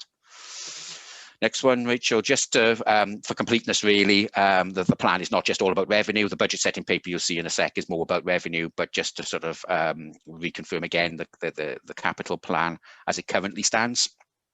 Board members again will have seen this previously, but just to again highlight that it's quite a sizable capital programme for us going into the new financial year. The 2021 programme is about 16 million, so it's already close to double that. There's a couple of specific items in there, as you can see, that drive that. And as we talked earlier about, you know, the plan will be to develop at pace now some business cases for further investment, particularly on the estate side of the capital plan from government, more so towards 22-23, but certainly maybe towards the back end of the next financial year as well. So finally then, just to reiterate, obviously no financial plan is risk-free. We've seen these again previously, but you know, just to reconfirm the risk around, or the approach, I suppose, perhaps, or rather than a risk necessarily, around the recovery of costs for elements of the ESC income currently assumed within our financial plan. So that the assumptions around that, as per earlier, and clearly there's never a risk-free element to NHS financial planning and delivery. We've got a good track record again of managing, mitigating and delivering against where risks as they arise. A couple are listed there. Some of them are national issues which we'll continue to work with other colleagues on, and others I've got every confidence currently as we go into the year. We go into the year with a good track record of balancing financially on a month-by-month basis for the last couple of financial years now, a good run rate, and see no reason at this stage why that wouldn't continue as we enter into the new financial year. Thank you, Rach. Thank you. So I'll just, last slide, just to, within the plan is articulated a range of risks, in terms of the delivery of this very ambitious plan, which I've just summarised here. So the first would be that a lot of this plan is around growing our services, taking a kind of strengthened role across the health and social care system to really support this concept of getting the right patient to the right place every time. And there'll be a lot of work for us to do to get stakeholder support to that. And I think we have to recognise that our stakeholders are also emerging from the pandemic, emerging with a workforce that is tired and exhausted as ours are, and so that the ability to engage with them on these very important matters, potentially could be compromised by that recovery period from the pandemic. So we'll be obviously working up a plan in terms of how we engage with the system to secure that support, and that's both external stakeholders and our internal stakeholders as well. I think we touched earlier on this. I mean, one of the things in a presentation like this, it sounds relatively straightforward, but each of those bullet points that I articulated earlier that we're going to be doing has within it a huge volume of work and a lot of time and effort that has to be given by our teams, by other teams outside our organisation to make these things happen. And the concern and the risk is that whether we have the capacity to deliver all of that. In terms of mitigating that, our Strategic Transformation Board, chaired by Jason, oversees delivery. We have a kind of clear programme management approach, and as we did last year, we've got a good way or a framework for prioritising some of these programmes. So we're going through that process at the moment, and that may affect some of the timescales in terms of delivery of some of the programmes where there isn't a fixed endpoint. So we've got a good system and process in place, I think, to manage delivery. And I think also important is that, as we've alluded to a couple of times, there will be some additional support going into some of our corporate teams as the organisation grows, and that capacity will help us to deliver some of these programmes of work. Obviously, we're not out of the pandemic at all yet, and we know that there will be an ongoing impact potentially through further waves, but also, as we've mentioned a couple of times, the impact on our staff and our health board partners in terms of ongoing exhaustion, potentially, ongoing higher levels of sickness for our staff in terms of, long COVID or mental health issues. And so, our plan tries to tease out, particularly how we're going to support the well-being of our staff as we emerge from this pandemic. Obviously, just in terms of a risk as our plan, we know we got the elections coming up now. We've got a period of purdah, which sometimes affects the speed at which things can be done. And obviously, the outcome of that election may impact on strategy and plans at a Welsh Government level. So we'll obviously continue to liaise closely with people across the patch as we emerge from that election period. We don't know exactly what our demand is going to be this year, particularly as the pandemic has really impacted on demand has been quite different this year to previous years. We've got a good forecasting and modelling group now set up, and we're continually improving the way in which we forecast and model our demand, which allows us then to plan better for our services. External pressures and changes, it'd be great as we see the plans emerge from health boards now to see what other big changes they may have planned for the current year. We already have lots of links with health boards through a variety of fora, and we'll be bringing that intelligence continually back through the organisation to be able to respond to any changes there. And as Chris has just alluded to, both from a capital and a revenue perspective, there are risks which we've articulated and which we will be working with commissioners and others on. So the board is asked to approve the plan today for approval, and that will be submitted to Welsh Government on the 31st of March, subject to any additions or changes that people might want to make. We've obviously got those delivery mechanisms established and being refined, and we'll be reporting regularly to you as we throughout the year on our progress. So I'm going to pause there, and I think, Jason, I don't know whether you want to come in at all first, and we were going to ask, I know, Stephen as our main commissioner to also say a few words on his support. Thanks, Rachel. So, Martin, I'd suggest we invite Stephen as the Chief Ambulance Service Commissioner, perhaps to comment from his perspective on the plan and the conversations recently taken place at the Emergency Ambulance Service Committee with commissioners. Okay, thank you. And thank you, Rachel and Chris, for an excellent, comprehensive presentation. I take it we've picked up the two reports, both the plan and the budget, so we'll be able to come back to the approval of those at the end of this, but I'll pass to Stephen now, if I may. We've still got you. Am I here, Chair? Yeah, that's great. So thanks very much for the opportunity to just say a couple of words about the WAST INTP and also the approach that we've taken collectively, I think collaboratively, in getting to where we are at the moment. In terms of the context of this year, I think that's been described well. Financially, the health boards have been given almost a core allocation, and we know that there are other monies that are going to be fed into the system during the course of the year. So in terms of where we are and how you've reflected that in your financial plan. I think you've done that very sensibly and aligning with what we expect the system to happen to the system.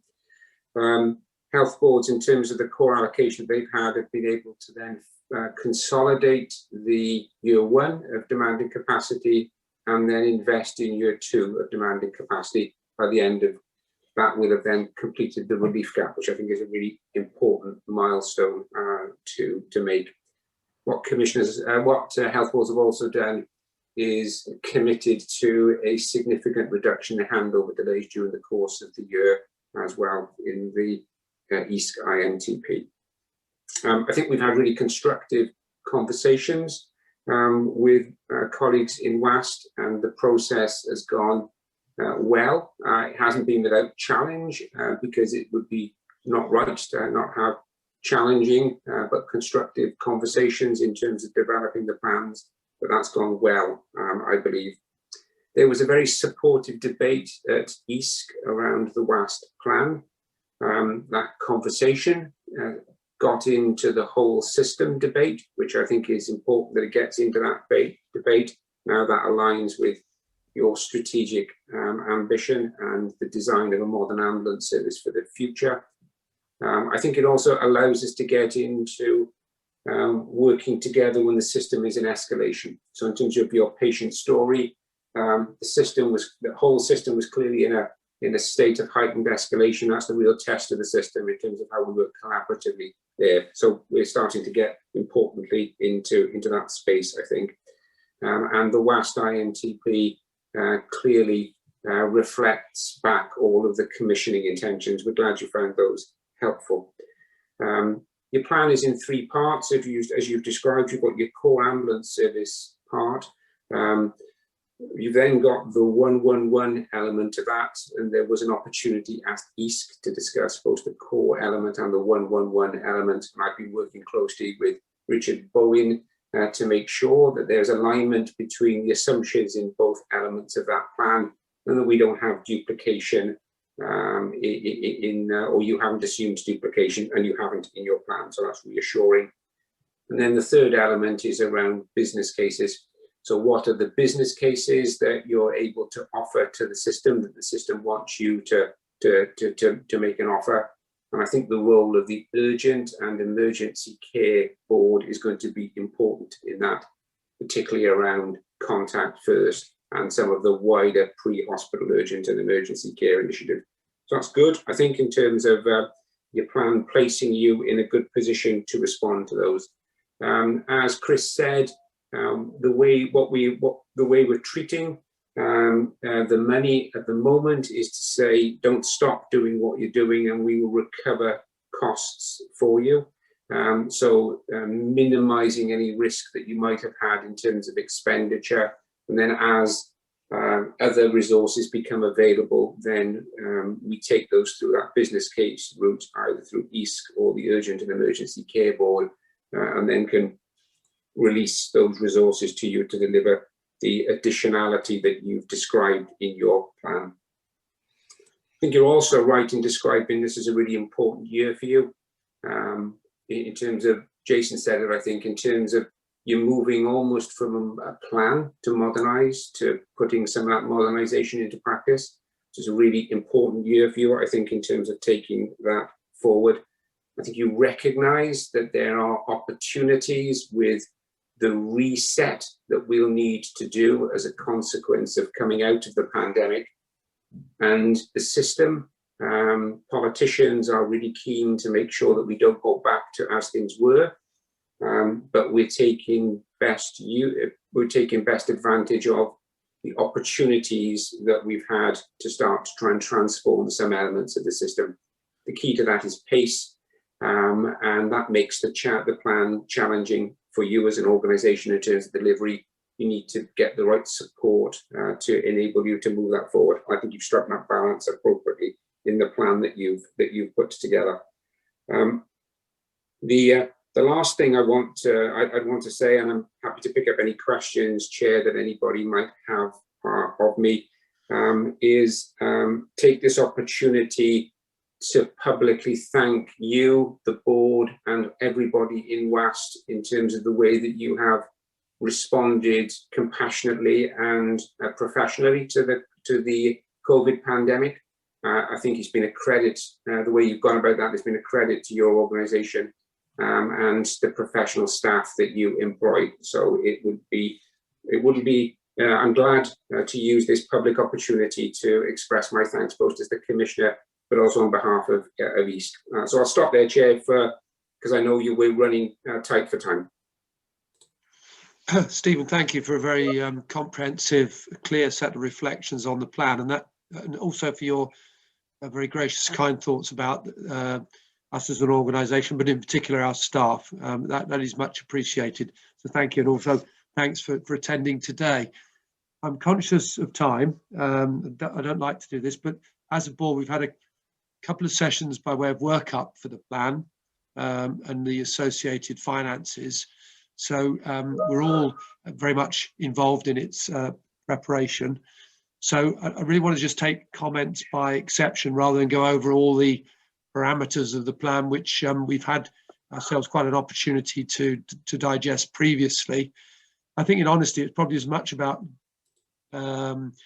evidencing the plan to our public today as it is about going over the minutiae. So it's in that context that I'll see whether there are any residual questions that people might have. Bearing in mind that there is a separate budget paper, and with your forbearance, Chris, I think we'll try to take it that we've covered that draft budget in your introductory presentation largely, if you're happy with that.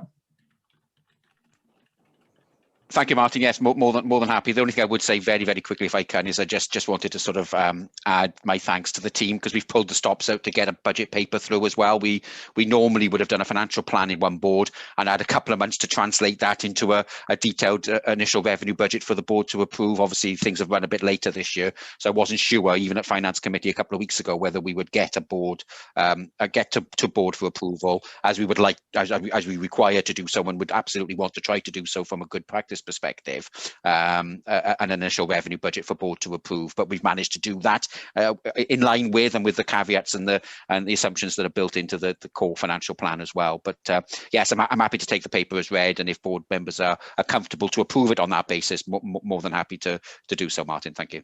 Okay, thank you, Chris. That's very helpful. Kevin.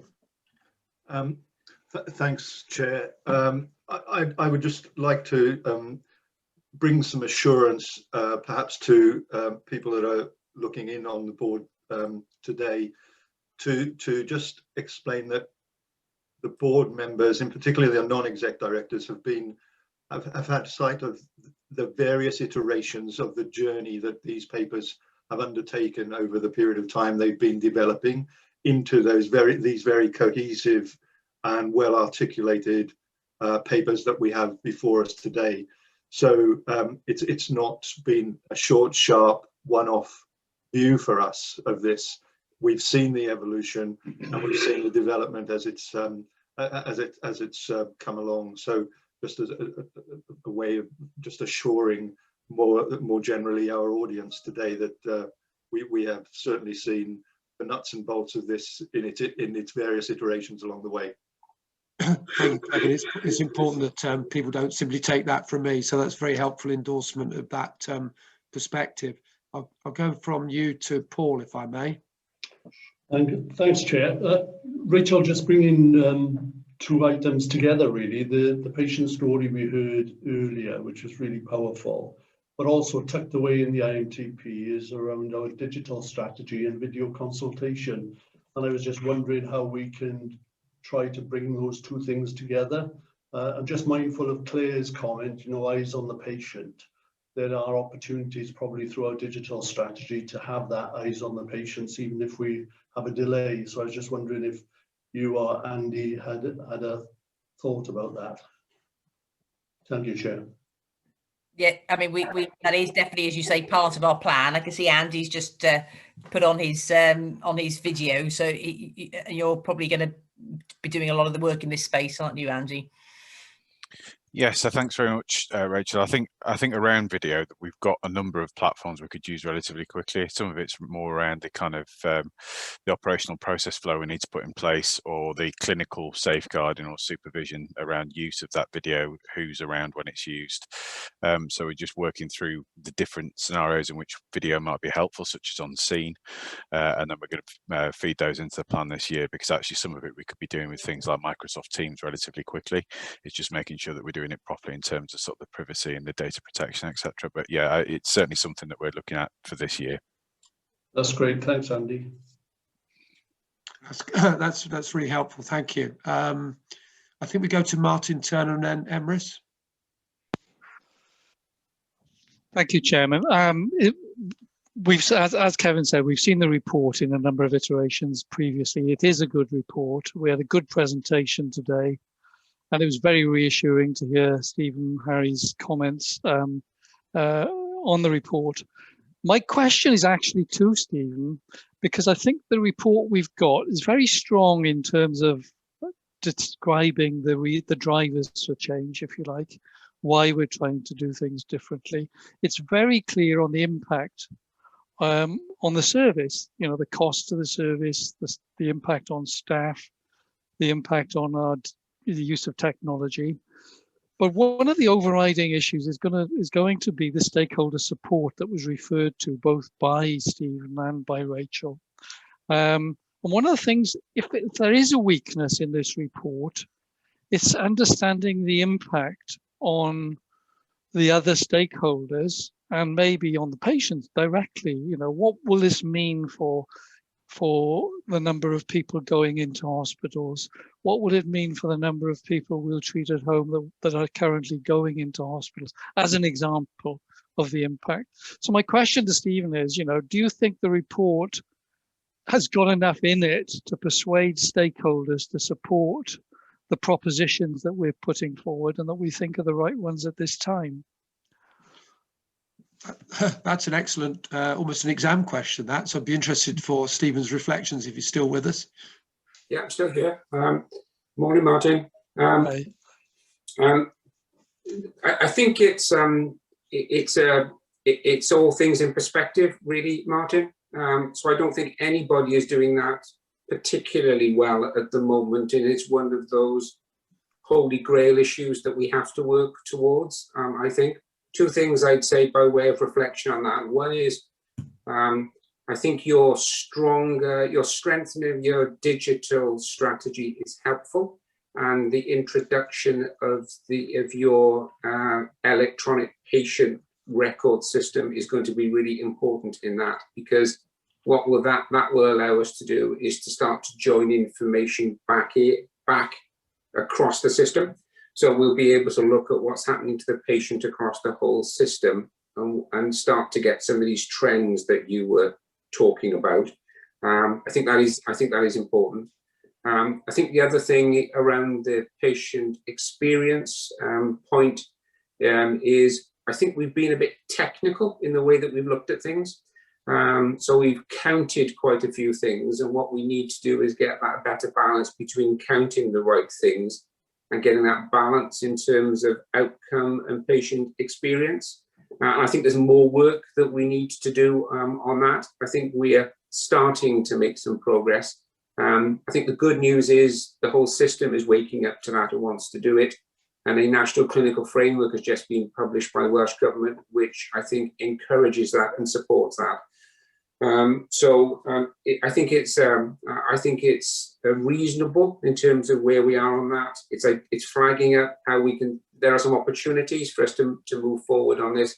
And maybe the question, if we were asking this question this time next year, I would expect us to be in a much stronger position collectively in terms of how we're reflecting that, Martin. Probably I haven't dodged the question, but that's sort of my honest assessment of where I think we are. Well, I think that's helpful, and I'm sure Rachel and others can have a think about this and determine how best to, you know, when we are trying to sell, which is what we are doing, a proposition to other stakeholders, then the one thing they'll definitely have in their heads is, you know, what's in it for us. Yeah. I'd agree with that. I think they want the sell, but you're right. I think in terms of that the so what question, I think that's the one that we've got to do a little bit more work on, but I'm optimistic that we can get there. Okay, thank you, Stephen. That's Okay, very helpful. Cheers. Thank you both. I think, Rachel, you wanted to come in on that point. Yeah, so I mean, I think you're right, Martin, in the sense that, you know, right at this point in time, we probably haven't got that sense of where we could land at in terms of, you know, numbers of conveyances avoided, numbers of patients, you know, remaining being treated closer to home. But what we what we'll be doing, I suppose, over the course of the next year is to try and work out some of those metrics, as Stephen's alluded to, through some of our planning mechanisms. And you'll see in the performance report later that we're going to try and start bringing together some of those metrics in a kind of balanced scorecard approach, one of which is, you know, what's the contribution we're making to the system? So what, you know, in terms of our hear and treat rates, our see and treat rates. So we try and call out very specifically that when we're looking at how, as an organisation, we're performing, one of the key things we're looking to do is to improve that, you know, patient journey and the contribution to the system. So I think that it's kind of work that's commenced, but you're right, that's work in progress very much. So. Thank you. I'll go to Emrys, if I may. Rachel. Yes, thank you, Martin. This is by way of assurance to inform the board that the finance and the IMTP were discussed at the Finance and Performance Committee prior to a workshop. We recognised the risks with the finances at that committee, but we were content with recommending it to the board at that stage. It's good to hear today that work has continued along that line, and we have Stephen's support and recognition of the risks. So I think that strengthens our recommendation to the board on that, and actually the next item, which is our finance revenue budget. So I just wanted to provide that formal assurance that this has not just been independent groups working on it. We have had formal committee report on the subject. Thank you. That's extremely helpful. Probably draws us to a conclusion almost on this item. Stephen, just perhaps a final thought from me. It just strikes me with the plan that as we now have it, that we're very much entering a different phase. Perhaps the past has been characterised by soldiering on in the face of some pretty intractable issues, and handover delays featured prominently in that world, and have indeed featured in our patient story today. The future appears to me to be about doing things differently, working to address causal factors more than symptoms of difficulty, and working more collaboratively with NHS partners in particular to achieve that.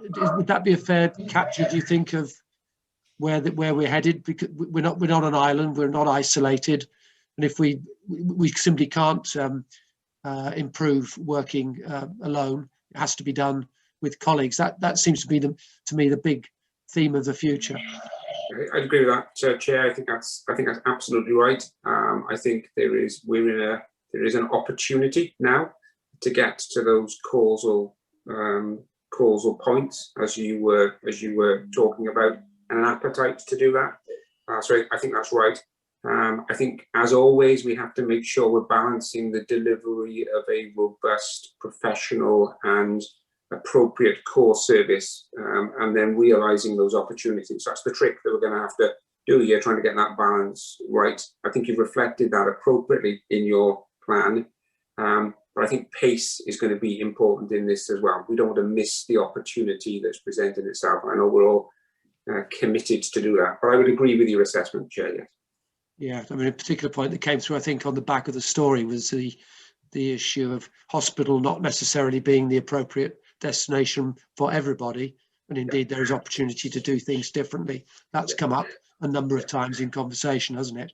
It has indeed. We're in the process of refreshing and strengthening the urgent and emergency care national programme, which will be also really helpful in that space, because I think people are recognising now is the time to do it. There's a moment in time. I think we're at that moment in time, Chair. I'd agree with you. Yeah, thank you. That's good. I'm going to be presumptuous and take us to the recommendations of the 2 report. So, Rachel, unless I've misread it, we've got the one key recommendation there, which is that we approve the IMTP submission to Welsh Government to go in by 31st of March.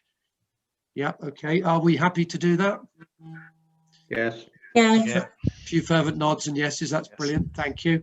And of course, once I've got you on the one, I think I get you on the other one, which is obviously there is a budget which goes with that, which subject to a separate paper, but we're asked to approve the initial 21-2 revenue budget, which building on the high-level summary presented to the Finance and Performance Committee on the 11th of March, and the summary plan contained in the IMTP. Are we happy to do that?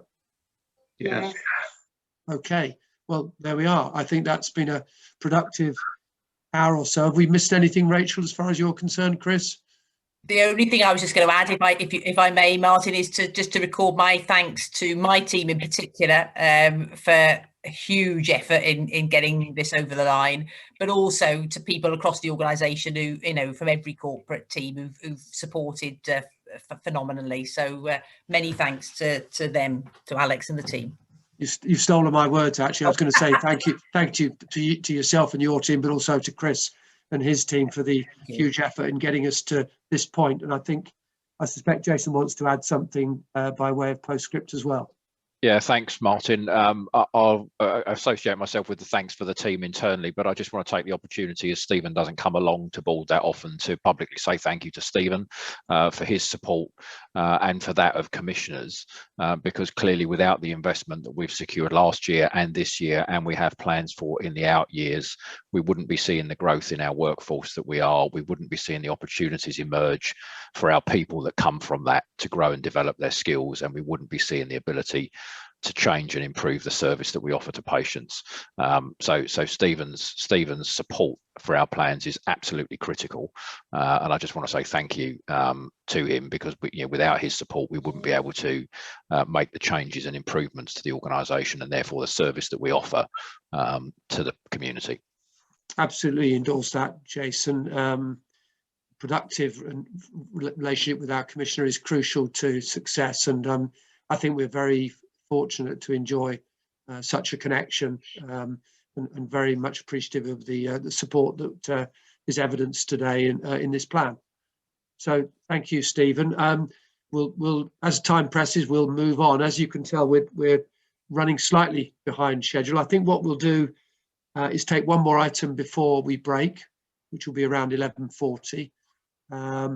And then obviously we'll have a little bit more business in the latter part of the meeting than we anticipated, but hopefully not too far behind schedule. So I think, Claire, we now move to you with the patient safety report.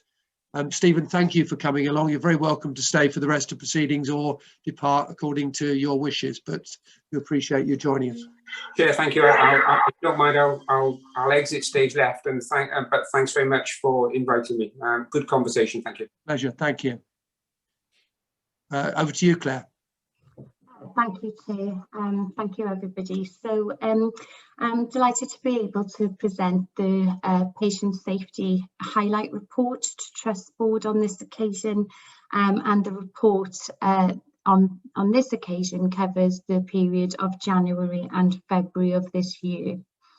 I think it's really important to set the context of this reporting period. During January and February, we responded to over 70,000 incidents, and we received nearly 95,000 111 calls. Clearly, it remained a busy period in the back end of the second wave of the pandemic, and during the winter period for us as well. I'm going to take the report as read, Chair, and I would just like to focus specifically on the 3 key points in the executive summary. I would like to be able to just provide some clarity to point 2 in the executive summary, which talks about the reduction in the number of serious cases discussed at Serious Case Incident Forum. This particularly relates to the number of incidents categorised as catastrophic, and colleagues will recall at the last Trust Board, we did talk specifically about the increase in numbers of cases categorised as catastrophic in December, and we have seen a reduction in those cases categorised at that level, but I'm not sure that that point there accurately reflects that, so I will take that away, Chair, and make sure that that is accurately reflected so that it is not misleading, because number of cases discussed at SCIF in general have roughly remained the same. Although what I will say to colleagues is that we are certainly seeing now from the beginning of March, we are having to convene less serious case incident forums. We have throughout winter needed to convene them twice a week. We are now seeing that we are convening them once a week, which I will take as an early sign of us starting to see less serious cases. The particular focus that I would like to draw to the board's attention, highlighted in the exec summary, is our compliance with our formal duty to respond to the Putting Things Right targets in terms of responding to formal concerns. Colleagues will note that during January, our 2-day acknowledgement was 97% and our 2-day acknowledgement in February was 100%.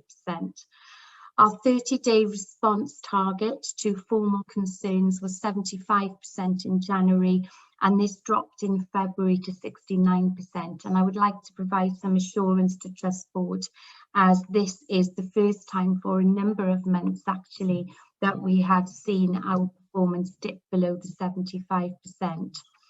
In the main, this is due to a number of our cases now needing to go through a complex case panel arrangement, and clearly the complexity of those cases means that we often need to retrieve medical records, we need to liaise with health boards, and the timing to be able to undertake those with due diligence can be very challenging. And we have seen during this quarter particularly a number of cases that have got to the point of needing to go to a complex case panel. So it is my assessment that that is the rationale for why we have seen the dip in our performance below 75%. Overall, our performance across the 2 months was 72%. So we will have a real focus on that in getting it back up above 75, because we are absolutely committed to responding to people who have raised concerns in a timely manner, as you know, that response, as we have seen in our patient story today, is so important, that we can respond to people in a timely way. I'd also like to draw attention to Trust Board that during this period of time, on the 8th of February, we convened an extraordinary scrutiny panel, and a number of the non-exec directors were at that panel on the 8th of February, and we subsequently provided a report to Quest detailing the nature of the scrutiny panel and what our discussions were that day. In essence, there were 3 focuses, particularly of that panel. We discussed in detail the high level of patient safety incidents noted during November and December that presented to Trust Board on the last occasion, particularly around those incidents that were categorised as catastrophic.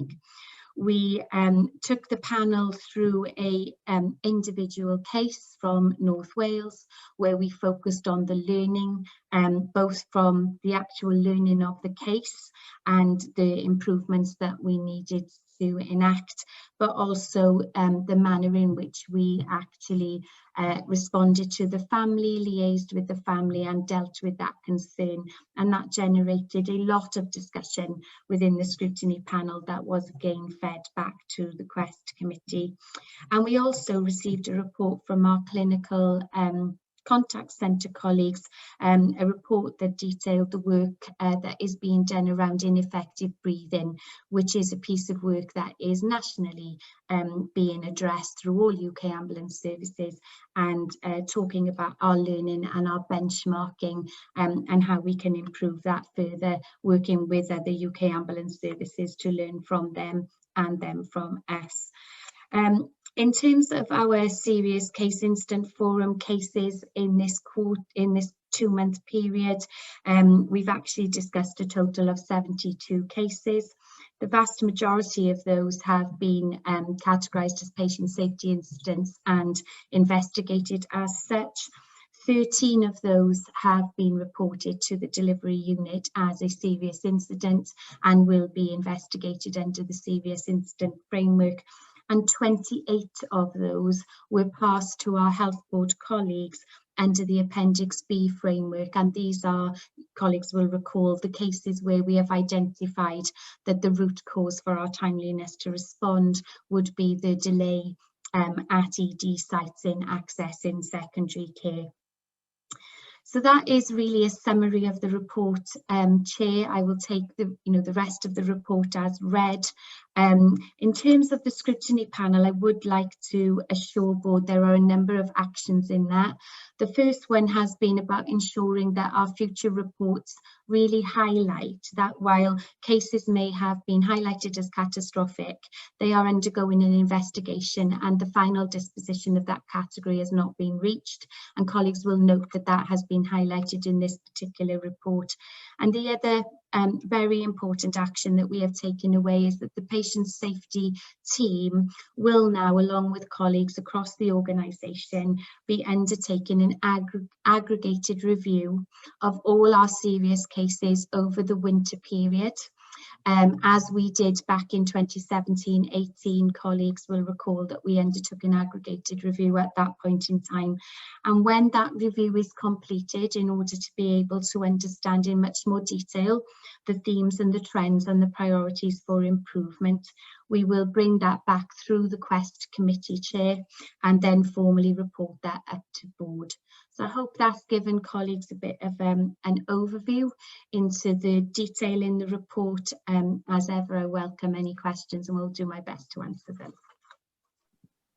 Thank you, Claire. I particularly welcome your statement about the aggregated review of the whole winter period. I think that's hugely important given the very tough experience we've had with the service. I'll go to Bethan, if I may, as chair of Quest, just for your take on Claire's report. It links across, of course, to the Quest report at the end of the agenda, so there may be some duplication, but it's probably timely to bring you in. Thank you, Chair. In all honesty, I think Claire's presentation has covered all the points that I wanted to highlight for the board today and for members of the public. It was a very good meeting that we had with the scrutiny panel on the 8th of February, as Claire has already said. And one of the key things coming from that is that we will get this aggregated review, whereby we as non-executive directors can focus in on key themes and trends moving forward. And we can use those as learning opportunities to make improvements across the organisation. With regards to the patient safety incidents, yes, we had raised concerns previously because the numbers in December were noticeably increased. 39 were listed as catastrophic at that point. As Claire has mentioned, that's reduced in January to 14 and further in February to 6. And again, another key point that Claire's already mentioned is in terms of, whilst the investigations are still ongoing, the categorisation of these incidents may well change and may no longer remain as catastrophic. And I think that distinction and that understanding is important for us as we consider these issues moving forward. Thank you, Bethan. Any comments or questions from colleagues? Paul. Martin, I can see that Martin Turner and Jugger both have their hands up. Yeah, I've asked people to switch screens on or flag with a comment rather than me sift through all the hands, so I apologise. I'll go to Martin, he's switched the screen on, then to Joga. Martin, you're on mute. Thank you. That's a pound into the box, I guess. Right. Look at paragraph 20. I need some reassurance that I understand that sentence, or two sentences. I understand the first one, the adverse incidents reported as catastrophic are usually related to patient outcome. I get that. It's the second sentence. On all cases, an investigation is pending and it has not been established whether the outcome was due to any act or omission by WAST or whether it was due to the patient's underlying medical condition. Now, what concerns me is, I think 14 of these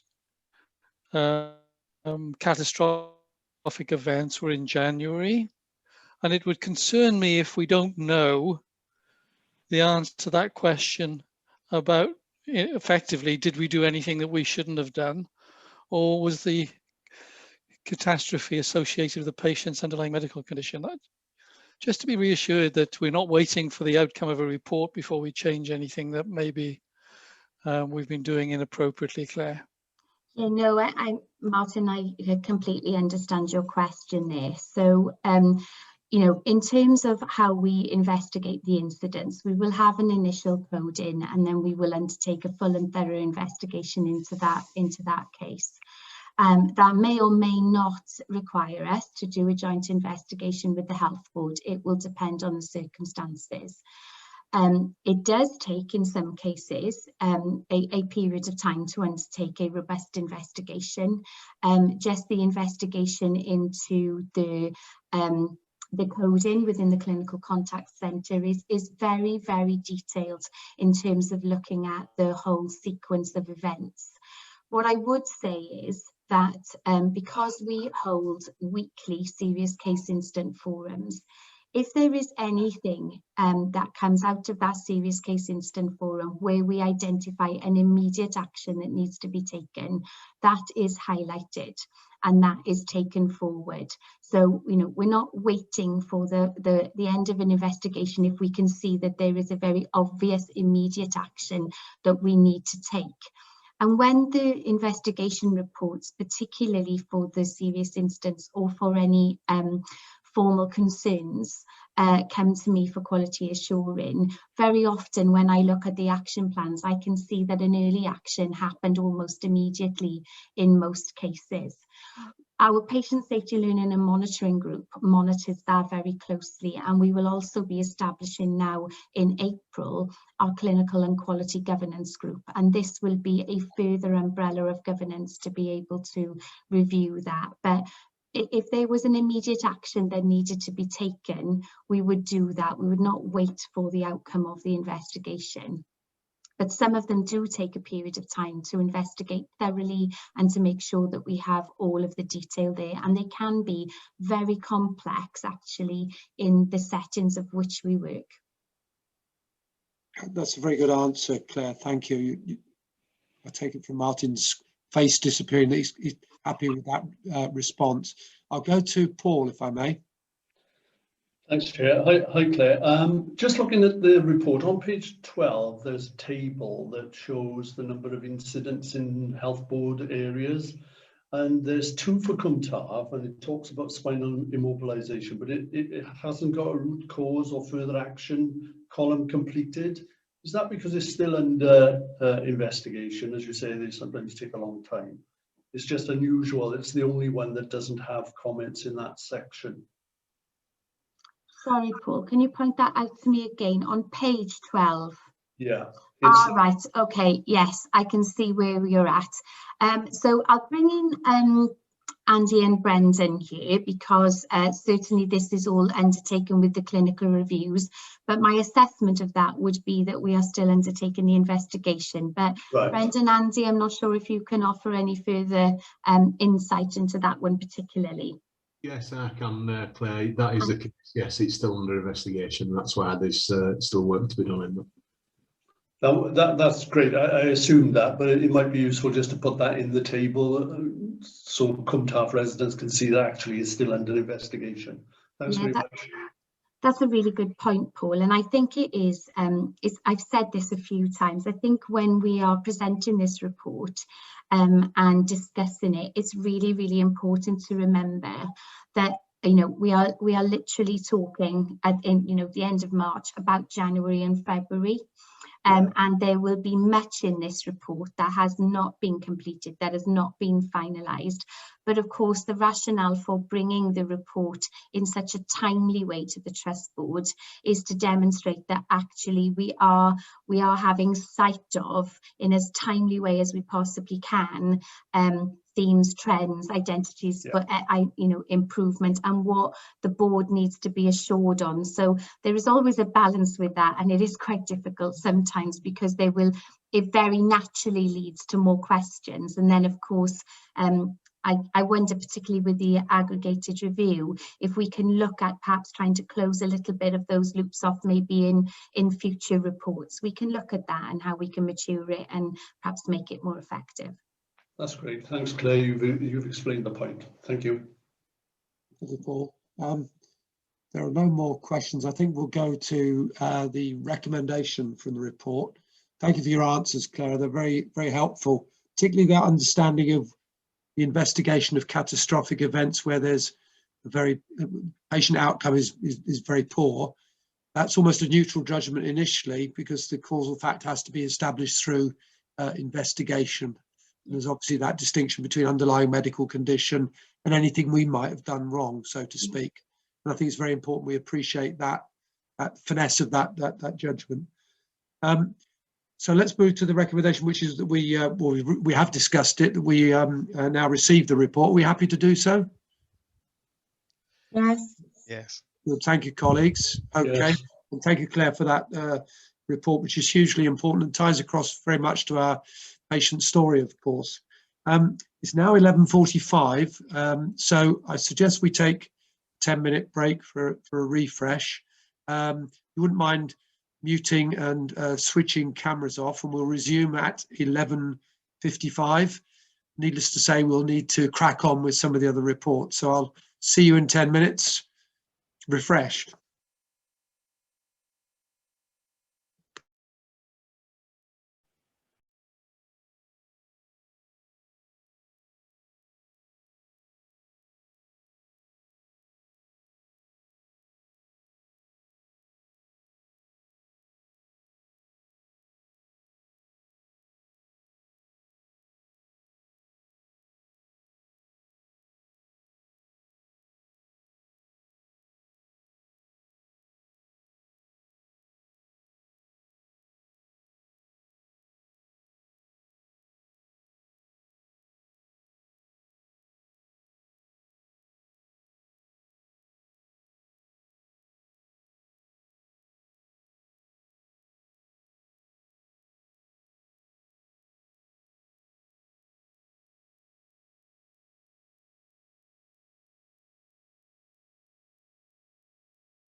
So as we're now just after 11:55, I've seen a few faces appear, so I think we should simply resume.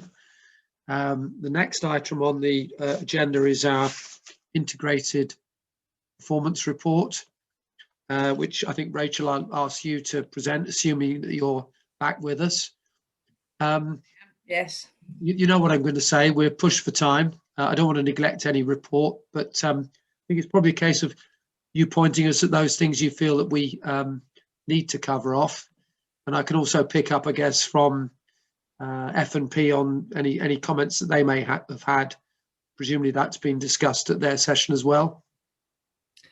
Thanks, Martin. Yes, so just on that last point, the report that went to F&P last was actually January's data mostly. So this is a slightly updated report, and the style of it has slightly altered as well. But obviously much of the data is similar. So thanks, Martin. Yeah, so just to note first off that we are still working on refining this report that comes to board. And one of the, so we've been in discussion with non-exec colleagues and others around how this report kind of fits into the kind of quality and performance framework for the organisation. So this is a key part of that framework, but has to be seen alongside all the other work we do at an executive level, to the directorate level, at an operational level, particularly around, the use of information and data to help us to identify whether we're achieving the objectives we've set ourselves, identify areas of concern, providing assurance to external parties as well. One of the things you'll notice is that in terms of the recommendation in the SBAR, we've actually, and this is as a result of discussions with non-executive colleagues, considered that actually in terms of how the board receives this report, we normally ask the board to note this report, but actually there are options available to the board once it's received and considered the report, either to consider that it provides sufficient assurance, or to direct further scrutiny or assurance elsewhere through referral to relevant committees, or potentially may direct the executive team and others to take immediate remedial action. So that's just something we've changed slightly this report time, and we'll see how that goes. So probably the kind of key thing I wanted to mention, Martin, if I could, is just that we've tried to change the indicators that come into this report and put them into four integrated areas of focus that are in line with the quadruple aims as set out in A Healthier Wales. So we've got a series of indicators which tell us as a board about the quality, safety and patient experience at a high level. We've got some indicators which tell us a bit about our people, both in terms of capacity, efficiency and staff welfare. We've got added into this report, which we've not really had before, is a series of indicators, small at the moment, around how we're managing our finances, and also how we're increasingly thinking about the value of our service. And this is probably an area that is definitely in development, thinking about indicators that show at a high level the value of the services that we're providing. And then the last one, which I mentioned earlier, which is around, what indicators might we use to indicate or to show the board how we're contributing to the wider system in line with our strategic intent.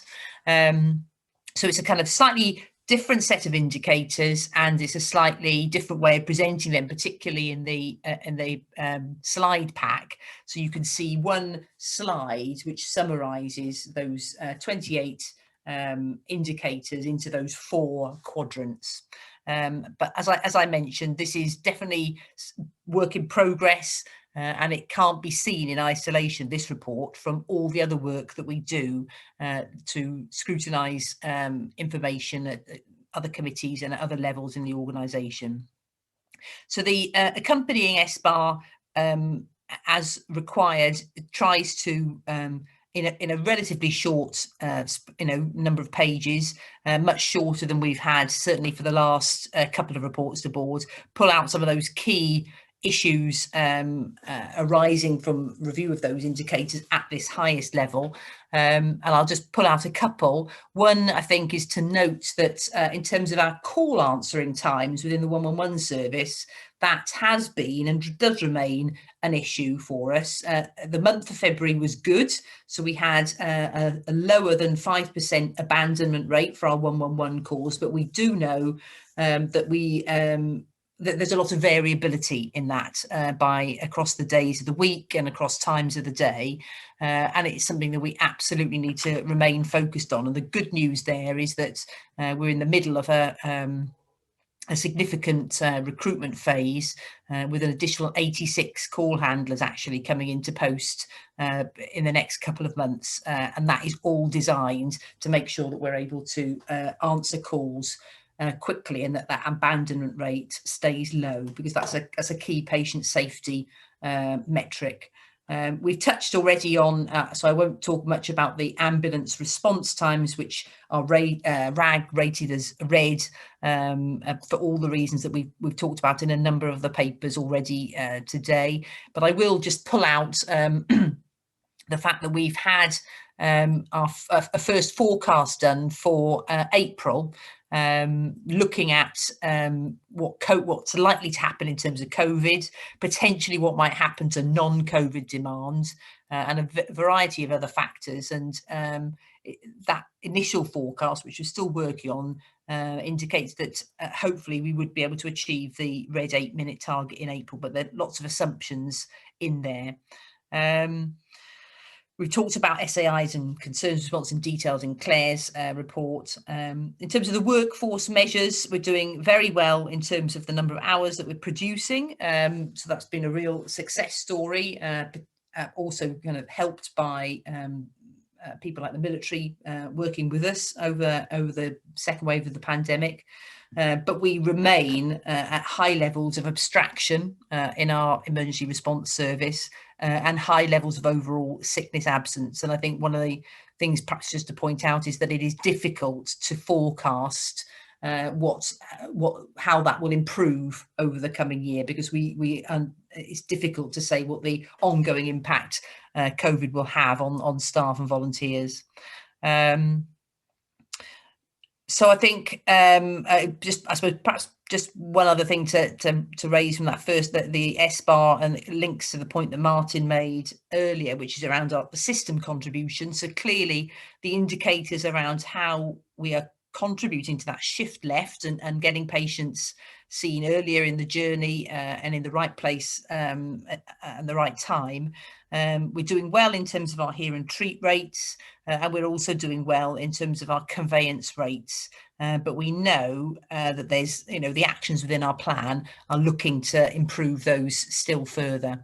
And I suppose the last thing I'll just mention is that, which I should have mentioned in the IMTP report, really pulled that out, that actually one of the commissioning intentions for this year is an intention that handover lost hours shouldn't exceed 150 a day.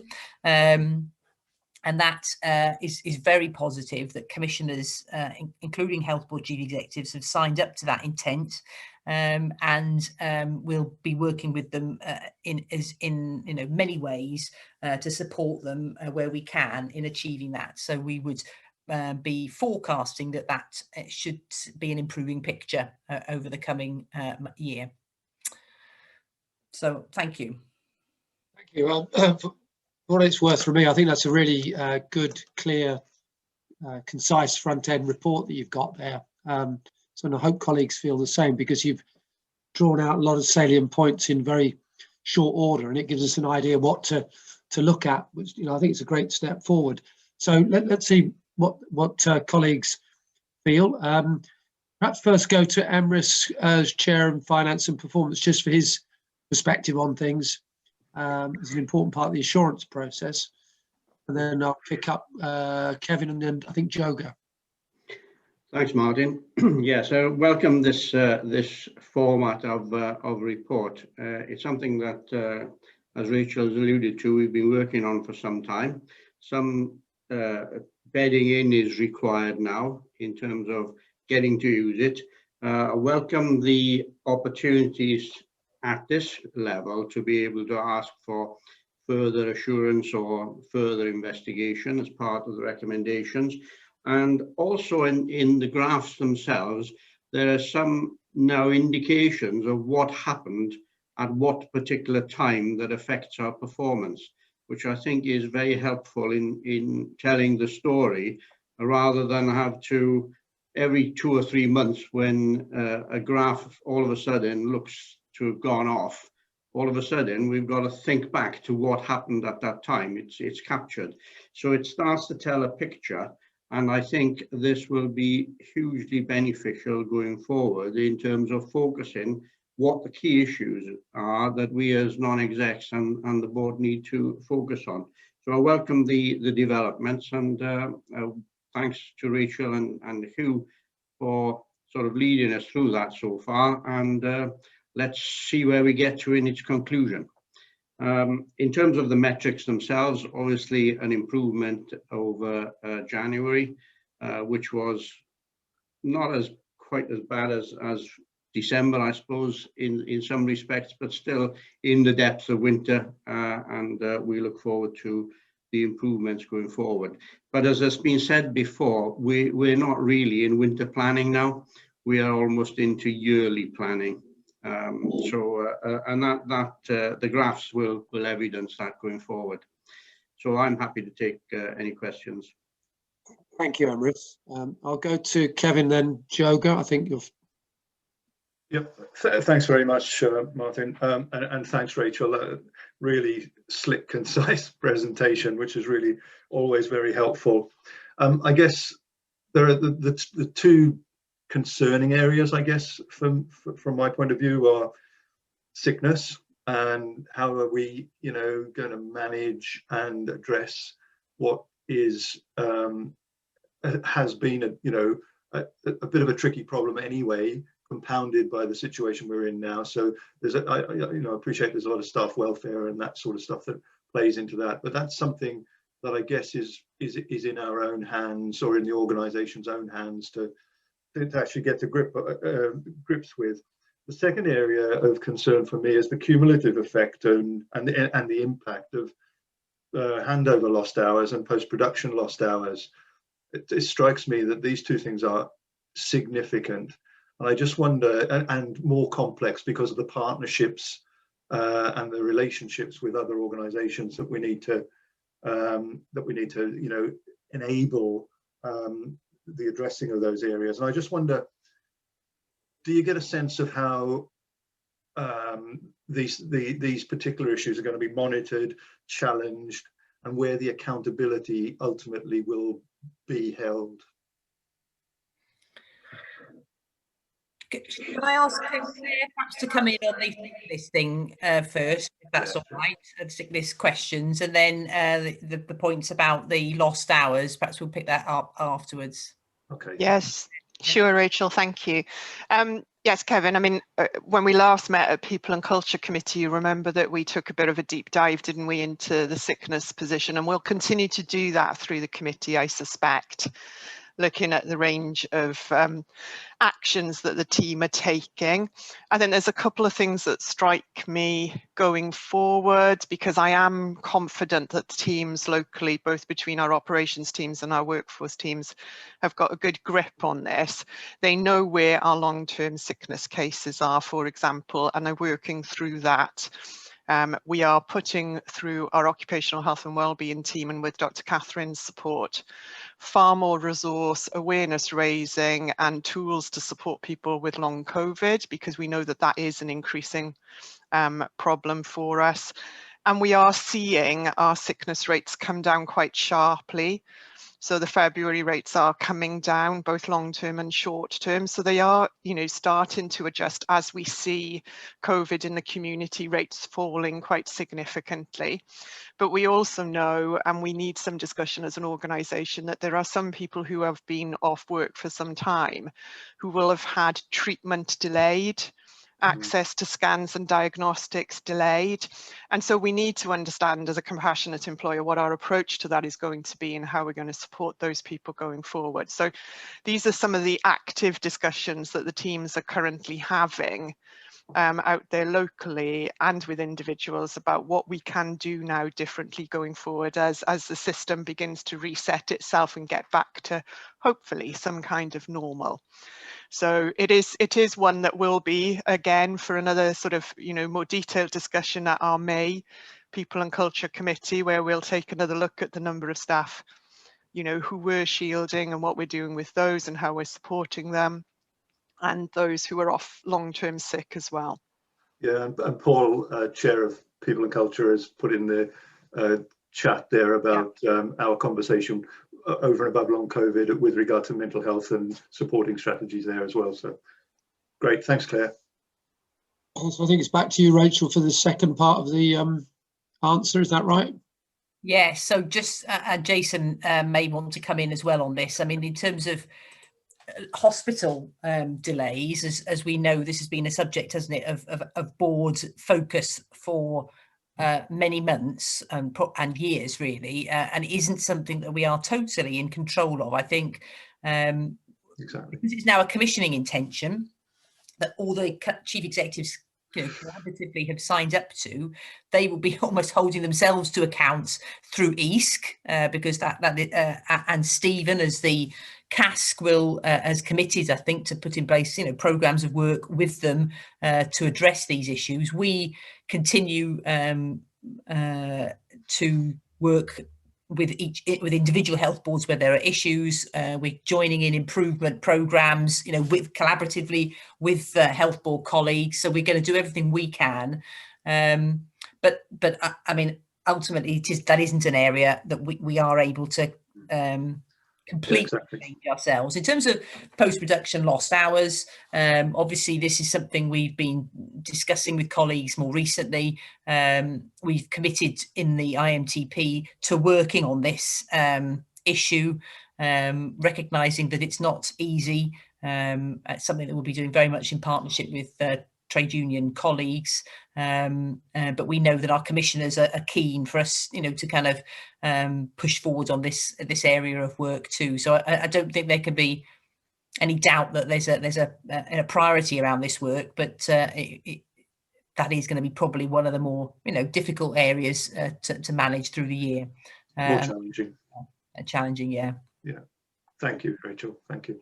Thank you both. I'll go to Joga. I think he's still waiting patiently, and then back to you, Paul, if I may. Thank you, Chair. The first point I wanted to raise was around the handover, and you kind of covered off. I'm glad there's the commissioning intention, and I appreciate that. Whereas us having control over it, maybe a bit more limited, but monitoring that closely and continue to kind of communicate and liaise with our health board colleagues. I think it's going to be important to make sure we stay on top of that as much as possible, and especially now we're getting that kind of commissioning support. The second part I kind of wanted to raise about was the hours produced. Now, it's good that we're performing well and it's increasing. And, you know, it's helpful that you've noticed the fact that the military aid is coming to the end in April. I just want to make sure we've got plans in place to cover anything that may arise as that's happening in April. Bearing in mind the abstraction rates are still high, could still be high, that we are monitoring that and putting in place contingencies as much as possible and preempting any issues. Lee, I don't know whether you want to come in on that one. Yeah, very happy to. Thank you for the question. Actually, as we've come through March already, we've started to see a gradual phase out of military support. So already where we are at this current time, the number of hours that we are producing from military is actually significantly reduced on where we were in February. So the phased extraction of military is well underway, and it will come to an end as of the 31st of March. And it would be actually prudent just to go on the record and recognise and thank our military colleagues who have supported us. That's occurring alongside a reducing abstraction rate due to COVID, which is very positive. And of course, complementing that is the CMO's position that shielding ceases as of the 1st of April. So our local management teams are now risk assessing with those staff concerned around what their return to work and duty might look like. So I think we've got some converging positive positions as we start to move forward into April.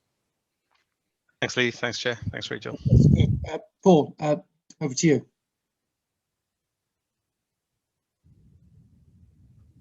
Sorry, Chair. I was just going to pick up the quality and performance management framework and the discussions we're having. I think most important, whilst we've been looking at what the board requires, we're also looking at how the framework goes down to locality level and directorate level, so that performance is managed and improved from the ground up as well. And that's an important aspect of this work as part of our quality strategy as well. So I just wanted to give some feedback on, it's not just about the board reporting, it's about the performance management framework throughout the organisation at all levels. Oh, that's critical. Absolutely critical. That's a welcome point. Jason, I think you appeared briefly suggesting you wanted to come in. I did, Martin, but Lee's covered the points that I perhaps could have said in response to the earlier question. Okay. A good discussion, very helpful. I think the general response, Rachel, has been very positive to this report and what's underpinning it. So congratulations again. If you're happy, because I'm always conscious of time, that seems to be my obsession with these meetings. Can we go to the recommendation at the end of the report, which quite sophisticated actually. You've asked us to consider the report, but actually, does it provide the necessary assurance?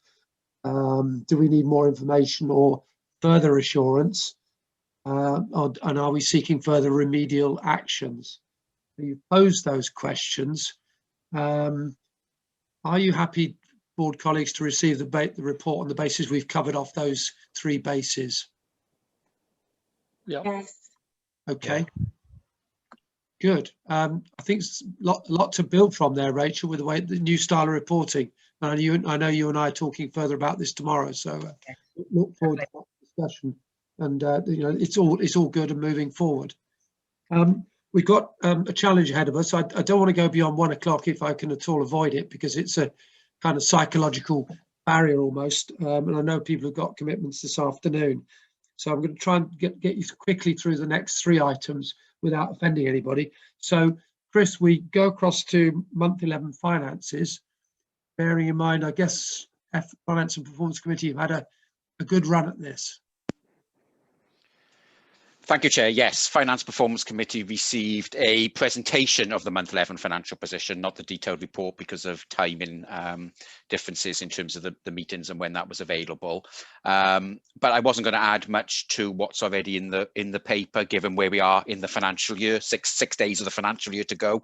But it's brought through for the record clearly, and I think the main items are probably pulled through quite helpfully now in the new format exec summary in terms of page 1, the key issues and implications. That summarises how I would present the details in the paper anyway, if that's okay, Chair. So just to highlight, as board members will know, we are continuing with our financially balanced revenue position on a month-by-month basis, year to date to month 11. Being a small surplus, which is the level we will look to go into, no doubt, as part of the month 12 year-end audit period as well. We won't balance exactly to zero. We will no doubt have a small surplus at the end of this month as well. So broadly, we are balancing for all intents and purposes from a revenue perspective to continue to break even. Finance Performance Committee and board members will know that has been achieved this year by the recovery of non-recurrent and avoidable additional costs that we wouldn't have prepared or expected to have incurred in setting our budget necessarily for this year as a result of the COVID-19 pandemic, which have been fully recovered now for us and supported in the way that we had assumed it would be throughout the financial year, and that assumption had been agreed by Welsh Government colleagues as being a sound assumption in our monthly reporting to date, but to have got the confirmation of that through over the last couple of months, and actually now invoiced and received that funding direct from government to cover those costs, has taken any risk of that away. The report, as it needs to, doesn't just focus on the revenue position. It focuses on our other statutory duties, public sector payment policy, and in particular our capital position. Again, the Finance Performance Committee had quite a detailed update on how we were managing our capital programme over the financial year end, because there will be some variation in terms of how capital schemes are managed, those in particular which straddle obviously over more than 1 year. So the committee received a fairly detailed update on how we were planning to manage that, and that still therefore remains online as well for us to deliver against our Welsh Government set capital expenditure limit, as well as our requirement to break even from a revenue perspective. So as you can expect, as I say, 6 days of the year to go, the risks of variation from any of this now is extremely low. I will never say no risk whatsoever, as you know, but the risks are really, really low now of us not delivering. And we move on now, I guess, in a number of ways. We've talked already today about the focus into next year now and what we've done around the IMTP, budget setting and financial plan, but obviously also before we can close off the current financial year, we now will go into a pre-accounts period, an annual accounts period, an audit period, of which detailed work liaising with Audit Wales colleagues is already well in train. And obviously we'll be bringing back through over the next couple of months now the draft accounts, and then hopefully the fully audited unqualified accounts, hopefully by the required submission deadline for this year for the 2021 annual accounts, which is the 11th of June. Thank you. Fingers crossed, 6 days. It's looking good, isn't it? Emrys, as Chair of Finance and Performance. Nothing much extra to add. As Chris says, we had a presentation rather than the full report because it was very early in the month, but the projection was that we would be neutral in terms of our cost, with possibly a slight surplus. And we were also content with the projection to finish the year end in a balanced position. And also the detail of capital expenditure was on track to be completed by the financial year end. So nothing extra to add other than we were assured by the situation at the time. Thank you. Any questions from colleagues? High level of assurance provided there. I think if there aren't any, we'll take that report as read. I think that's a sign of great success, Chris, coming in with such fine margins, the right way, and very strong assurance from the committee right the way through the year. So well done. I'm going to push folks then, if you're happy that we note the month 11 revenue and capital position as requested, and also note the monitoring returns. I think it's 2 months monitoring returns there, Chris, which are for onward submission to Welsh Government. Are we happy to do that? Yes. Yes. So great effort there. Thank you, Chris, to yourself and your team for steering us through that almost through the year, 6 days to go. Okay. Likewise, I guess some of the risks that we now face in year become quite short term as we look at the position afresh. But Keith, I'll pass to you for the risk and board assurance framework report, if I may. Okay, thank you, Chair, and I'll take the report as having been read. Just to give some brief highlights from it. Risks, we've got 2 high risks, number 223 and 224, which is all around patients' weights in both in the community and outside hospitals. They remain our highest risk, and they have done since you last seen it. But since the board last seen the risk report, we've de-escalated 4 risks around RIDA reporting, cleanliness in ambulance stations, fit testing, and masks in trust vehicles. So 4 of those have been de-escalated off the corporate risk register, but they will be continued to be monitored in the quality directorate register. We've closed 1 risk, and that's the transfer service for Naira and Bevan on the introduction of the new hospital. So that risk has now been closed. No new risks have been added to the register. So that sort of gives you an overview of the changes in the risks. You will see on Appendix 2 the board assurance framework. We've now put that into a Word document. It's a small thing, but hopefully it makes a big difference. Prior to this, it was on an Excel document, which was always difficult to manage through our board paper software. So it should be there, easy to read. So you can see the risks being translated into the controls and assurances that the board are getting. So we are looking to always update that. There'll be an opportunity with the new financial year coming up to look at how we express the strategic aims, and with the work that Rachel's team been doing around key milestones, and we can bring that into the board assurance framework, which would help, I'm sure, with the board. But really, that's it in a snapshot. Happy to take questions. Thank you, Keith. You make reference in there to the process of risk evaluation through committees and the overarching role of audit committee. Just wanted to ask Martin Turner for his take from an audit committee chair viewpoint. This has come a long way, to my mind. Well, yeah, this has come a long way, and I think we keep developing it and changing it and making sure that we understand who's dealing with it. So yeah, I'm really pleased with this sort of approach, and from a board point of view, you've got a relatively brief paper which tries to bring everything together succinctly.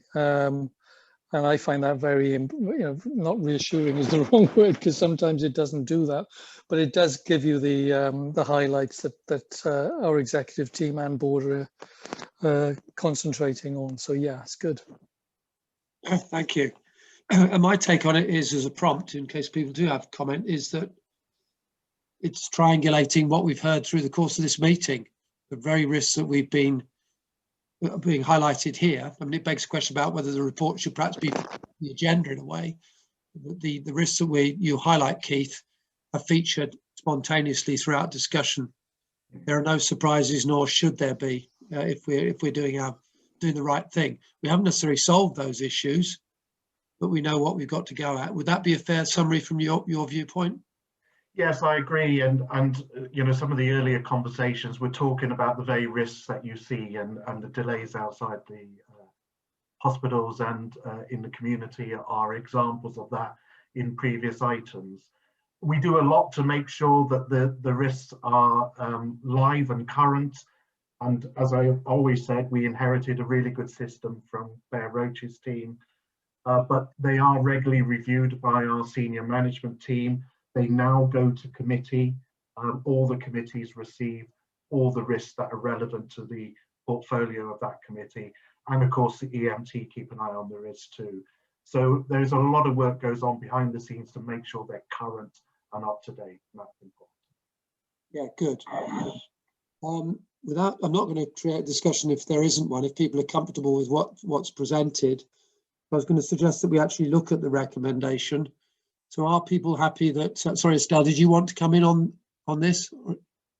No, Martin, I'm just preparing for the next item. You're ready to go. Okay, so members are asked to receive assurance on the content of the report, specifically around the risk management activity, which Keith has described, the changing to the scores, and you're also asked to receive comment on the BAF report.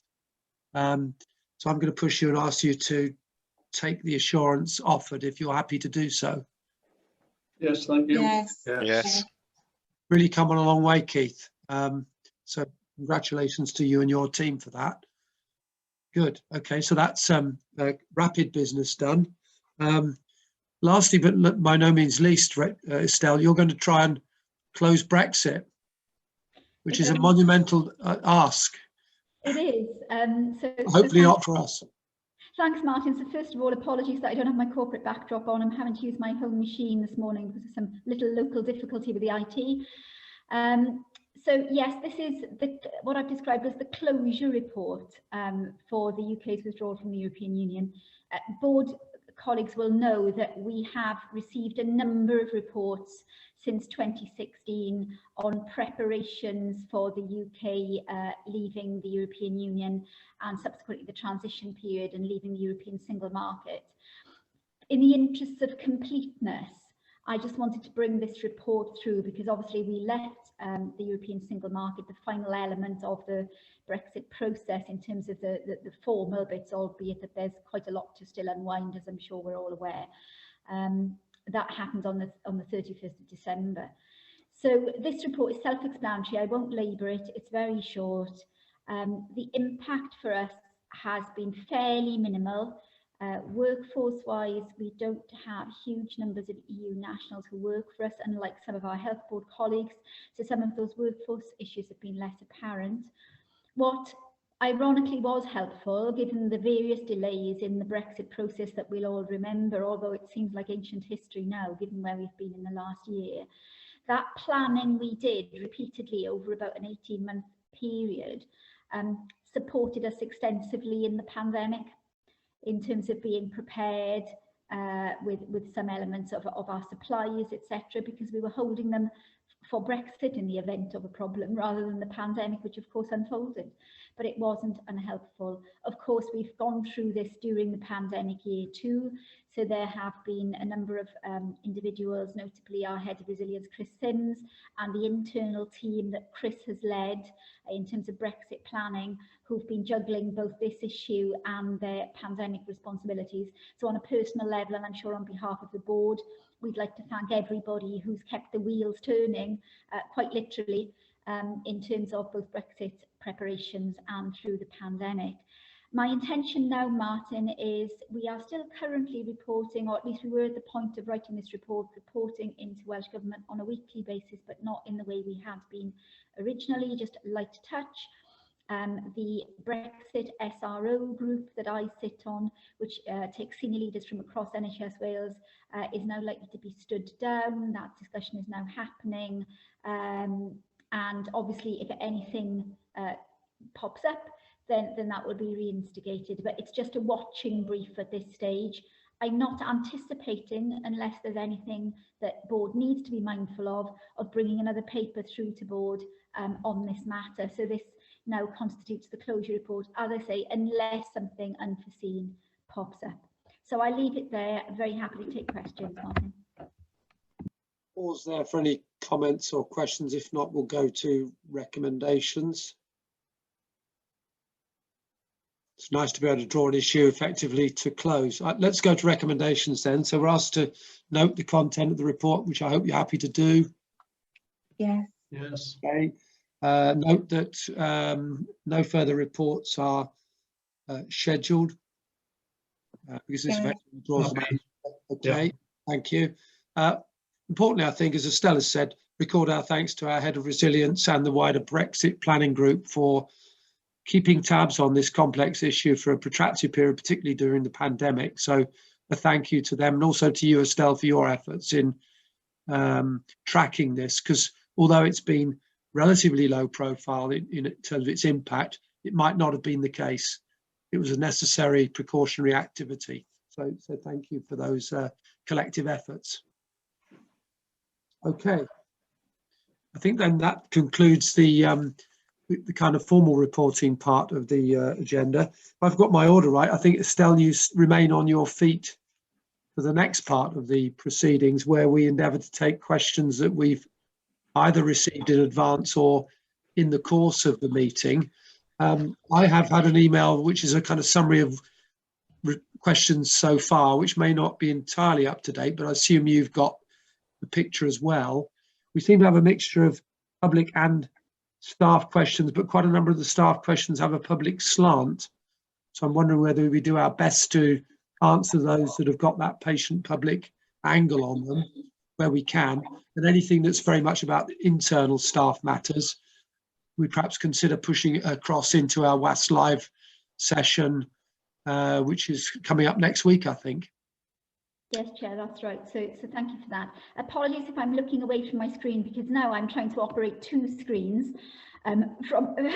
from my desk at home. So I may be glancing away just to check those questions. So apologies to all of you. Welcome to everybody who's watching on Zoom and on Facebook Live. For those of you who don't know me, I'm Estelle Hitchin, I'm Director of Partnerships and Engagement, and it's always my pleasure to sort of marshal this section of the board meeting where we take questions from the public and hopefully are able to answer them. So I'm going to kick off with a question from Malcolm Latham from the Board of CHC. So hello Malcolm, long time no see. I can't actually see you in the ether, but if you're still there, lovely to hear from you. And you're picking up a question, Malcolm, about the questions and the issues that you receive as CHCs from the public when there's a delay, and the importance that they place on communication and being kept informed when there is a delay in us attending those patients. And also because that then, in the experience that you have from what you hear from patients, does allow families to make some choices if they're able to. Now, I know, Lee, you had some observations to make on that in terms of how we work with our patients when we know there's going to be a delayed response. So I wonder whether you'd like to just pick that up there, Lee, and say a few words. Thanks, Estelle. Yeah, first of all, I just want to say that you know, communication, being informed, of course, I agree that does enable and assist patients and their families and friends to make decisions for themselves in relation to their care. And actually hearing that feedback from Malcolm is actually very helpful and enabling for us. There are a few work streams that we hope to have underway. Now, we do have processes for regular welfare check-ins with patients as they are waiting, as we do, and that can be either via our call handling staff or by our clinical support desk. And for those that can recall, we have had an inspection, in fact, in relation to how we are doing, you know, how we are keeping patients safe whilst they're waiting for ambulance responses, and our progress against that action plan has been going well and continues. Of course, when we do come under periods of service pressure, the capacity to sustain that as frequently as we would always like can be challenged, and we do understand that. So there is a piece of work that is looking at more broadly the configuration of our clinical contact centres. As we emerge from the pandemic, the team is very hopeful that they'll be able to reinvigorate that work, through which we can fully and properly assess the demand requirements in terms of sustaining contact with callers and ensure that we can do something to better resource doing that. I've already mentioned in today's meeting the trials that are being conducted elsewhere in the UK about giving information in regards to estimated times of arrival. We've been developing some background data metrics to support that, and we hope, again, as we move into the next year, we'll be able to start to consider that for ourselves and what that might look like for us and for patients and callers in Wales. And just on top of that, down the track, we of course have our digital strategy, and I would like to think that we could begin to explore what digital solutions may exist for callers and patients to keep themselves updated on progress of their call. I think that one's a little bit down the track, but hopefully some of that context is helpful. Thank you, Lee. And Malcolm, I hope that's helpful. And we're also very grateful, Malcolm, to your offer, which you posted with your question about public engagement and supporting us with our public engagement across Wales, so that sort of we're better together, really. So thanks for that. And I'm sure Claire Roach, myself, and a number of others are in regular touch with the board. So maybe this is something we can pick up separately. So one of us will be in touch, Malcolm, I'm sure, about to continue that conversation about how we can strengthen those public engagement links. So thank you for that. Moving on then, as you said, Martin, there are a number of questions from our colleagues across WAST, and it's great to have them here at the board meeting and listening to the debate and being able to offer their observations. As you said, there's quite a lot here that we can pick up in our WAST Live, which are staff events. For those of you who are not familiar, they're staff events that we hold digitally like this, around once a fortnight, where all our staff can dial in and pose questions and receive answers from the executive team. So I think what I'll do is just give a theme, Martin, if I may, and with the indulgence of those people who posted the questions, to say that there is clearly, you know, our staff on the front line are the people who are attending those patients who have waited a long time and are obviously having to deal with a knock-on that, not just in terms of the condition of the patient, but also their concerns about the wait that they've just experienced and what that means for the attending clinician who deals with them, because clearly they're picking up those concerns, those complaints, and having to deal with perhaps a more complex situation than they would otherwise have been.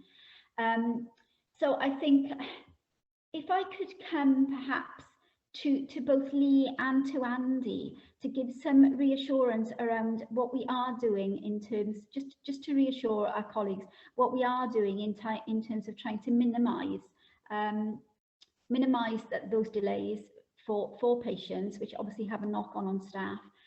And also what we are doing, and this might be one for Brendan and or Andy, about engagement with our colleagues in primary care to make sure that there are good communications with our colleagues in primary care to make sure that those patients are getting the right care from the right professional at the right time.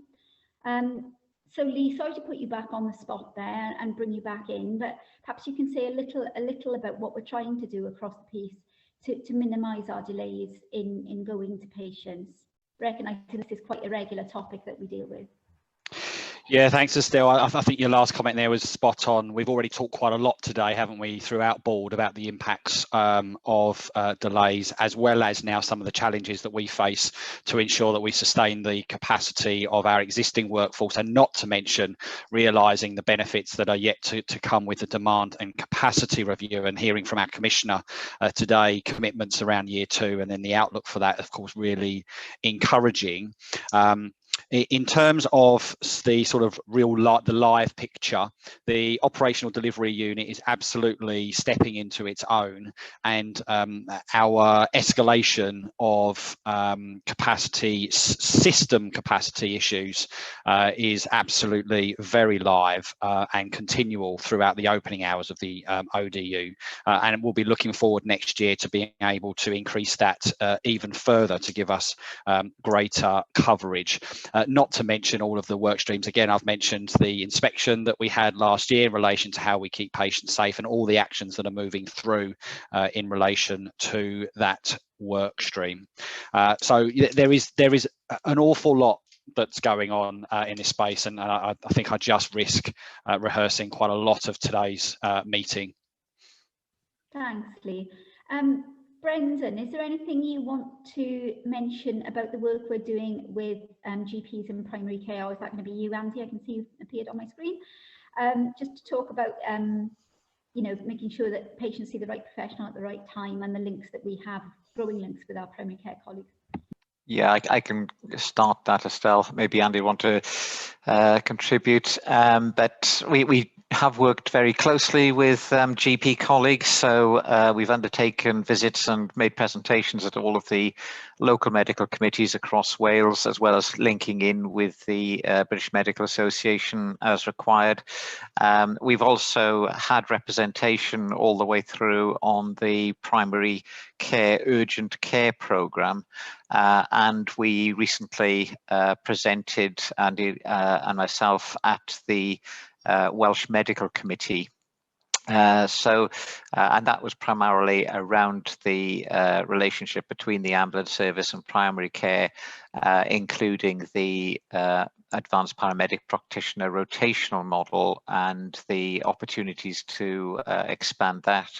I'm continuing to link in with the work that's being undertaken on the same-day emergency care, which of course has a direct link to our primary care colleagues, including the board that's being run now by Dr. Ruth Alcalado.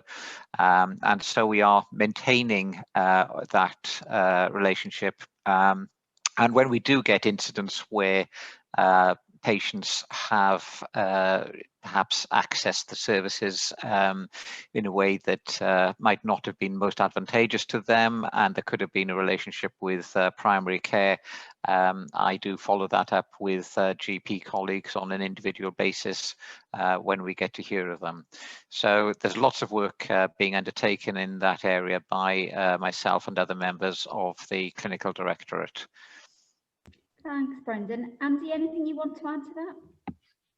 Only that if we reflect back on the earlier discussion around the IMTP this morning, we can see the detail there in terms of our advanced paramedic practitioner programme and the rotational model, which rotates those clinicians into primary care to support their work. And for me, that's about recognising the pressure that primary care see in terms of their activity and the mutual benefit we can have by our clinicians working that rotational model, both supporting primary care, but they're developing their own knowledge that they can then bring back to the patients that present with WAST. So as Brendan touched upon, there is significant work underway there and something we can grow and upscale over subsequent years.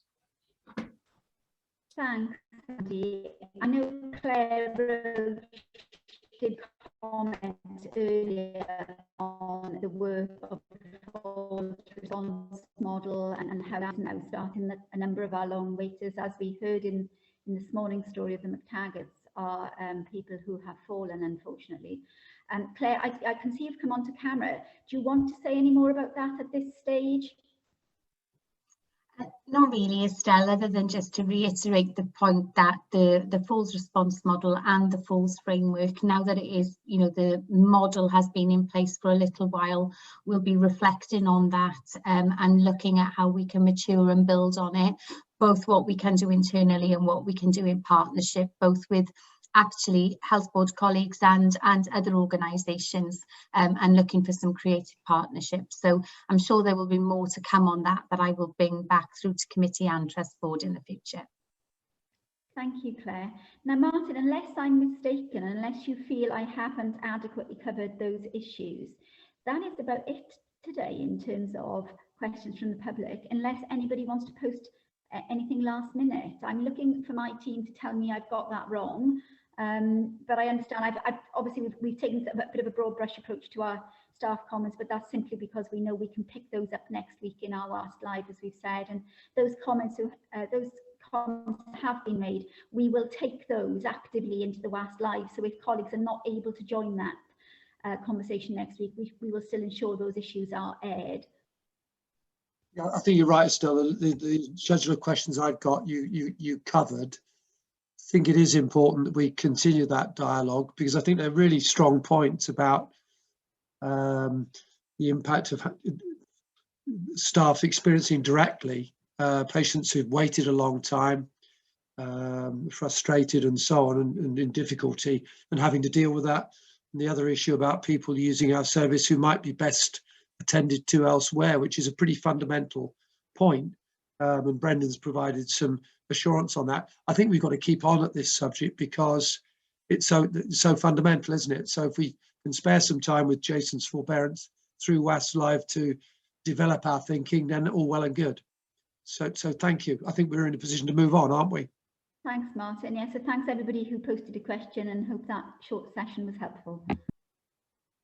So I think that leads us on into, we go from sublime to slightly more bureaucratic procedural matters at the end of the meeting. I'll look here for Keith's help to me in steering us through it. So I'm looking for Keith to appear on screen, hopefully.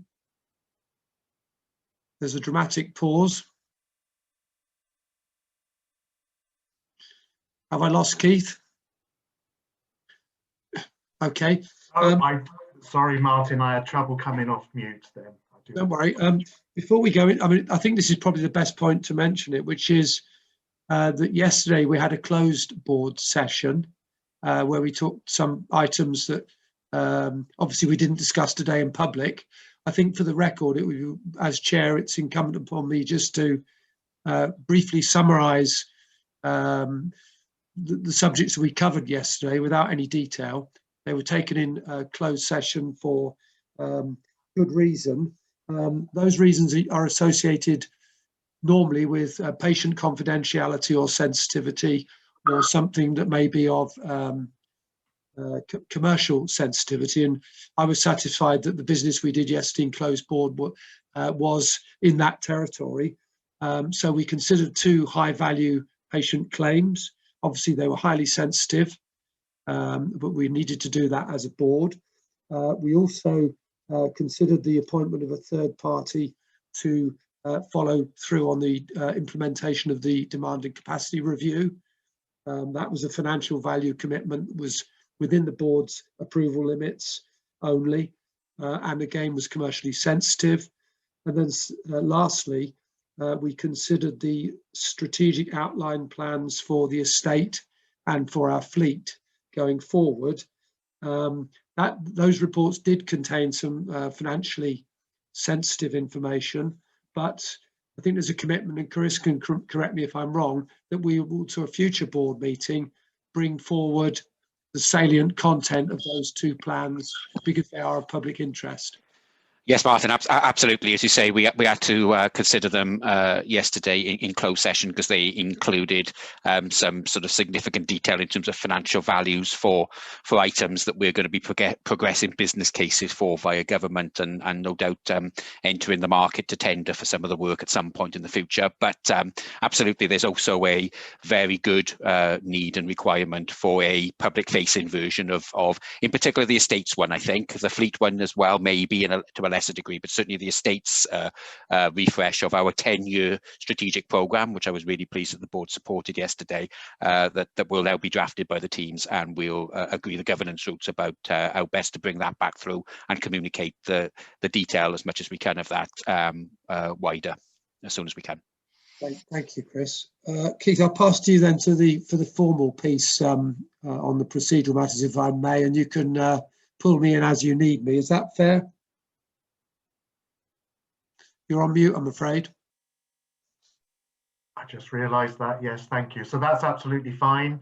So under procedural matters, then we've got 4 items. It's the minutes of the board meeting held on the 28th of January. I don't think, Martin, you would want me to go through page by page of the minutes.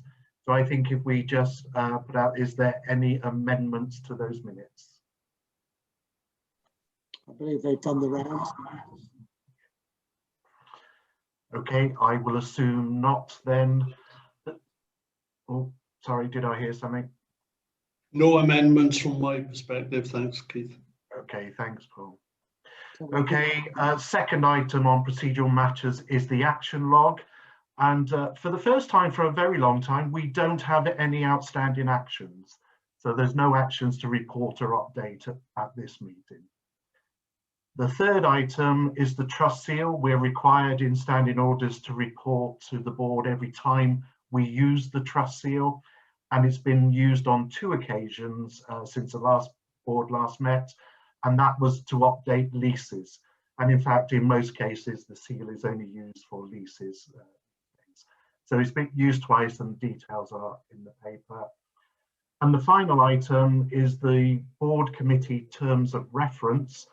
You will recall that, and certainly board members will recall, that we've been doing an exercise, and we do an annual exercise where we look at all the committees' terms of reference and provide updates to those. Again, we're required in standing orders to regularly review those. So we're bringing to the board the outcome of that exercise.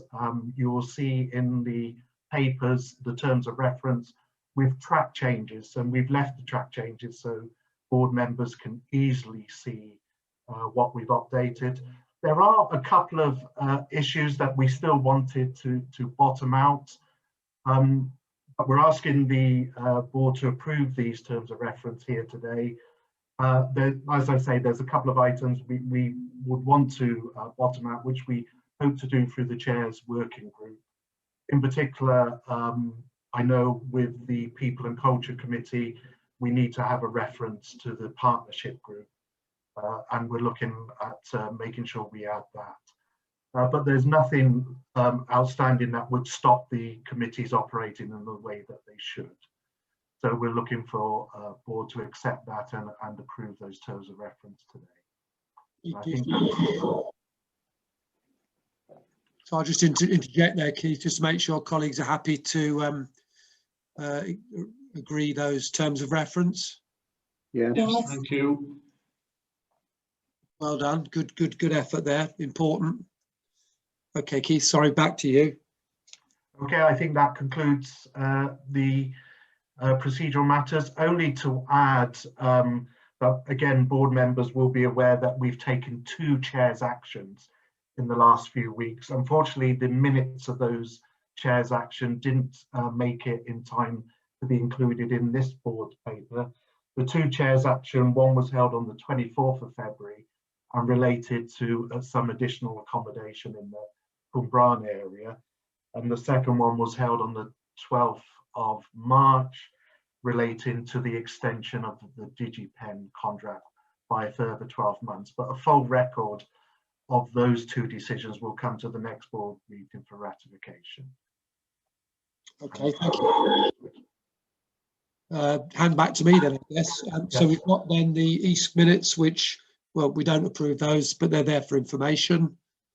But we have got 4 committee updates, and I didn't want to be discourteous and not provide committee chairs with an opportunity to highlight anything they felt that had been missed in the course of the meeting.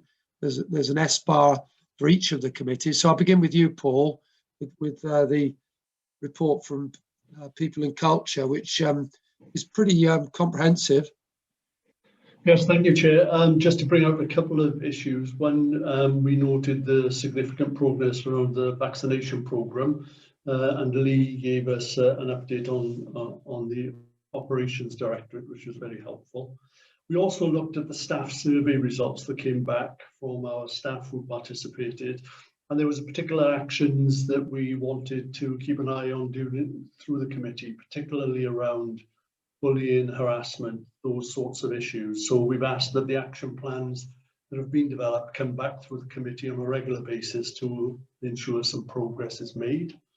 And then finally, we're in the 3rd year of our People and Culture strategy going forward. So we had a discussion about the priorities for the coming year in that strategy, and we agreed those priorities, but recognised that some of them are conflicting in terms of capacity to undertake that work over the year. So what we agreed was the priority areas that should be addressed, but also that trade union partners and local managers will work through the pace of those priorities, and that may change during the year subject to other pressures on the organisation. So again, we'll be picking that up on a regular basis through the committee, but it was really good to see that we could agree the priorities for the coming year in this very important strategy.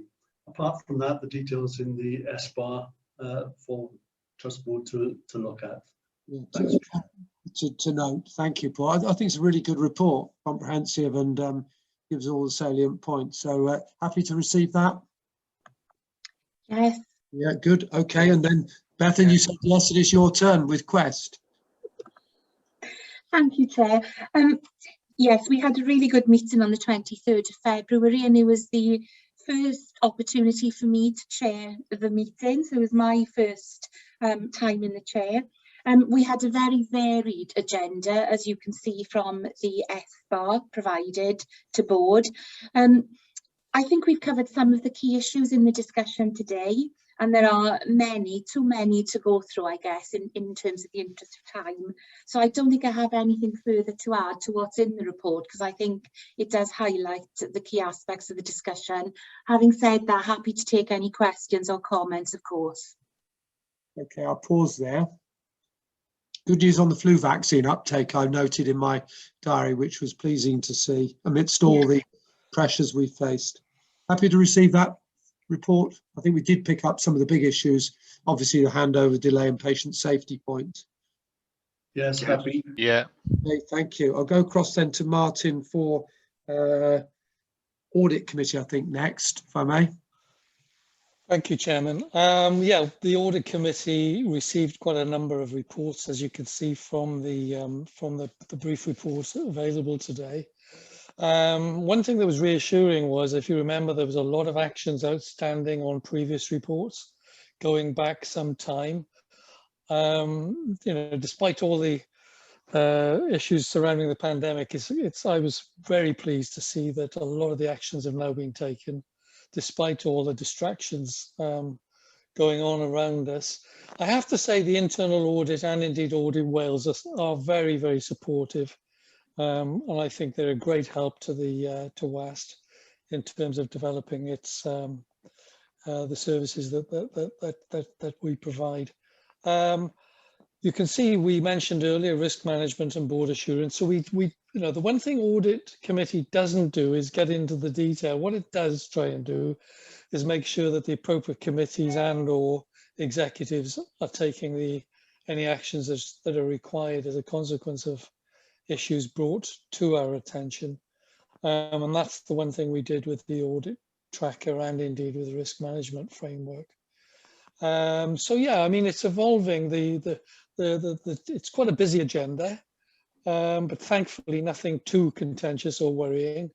So yeah, I'm happy to say that things seem to be going according to plan.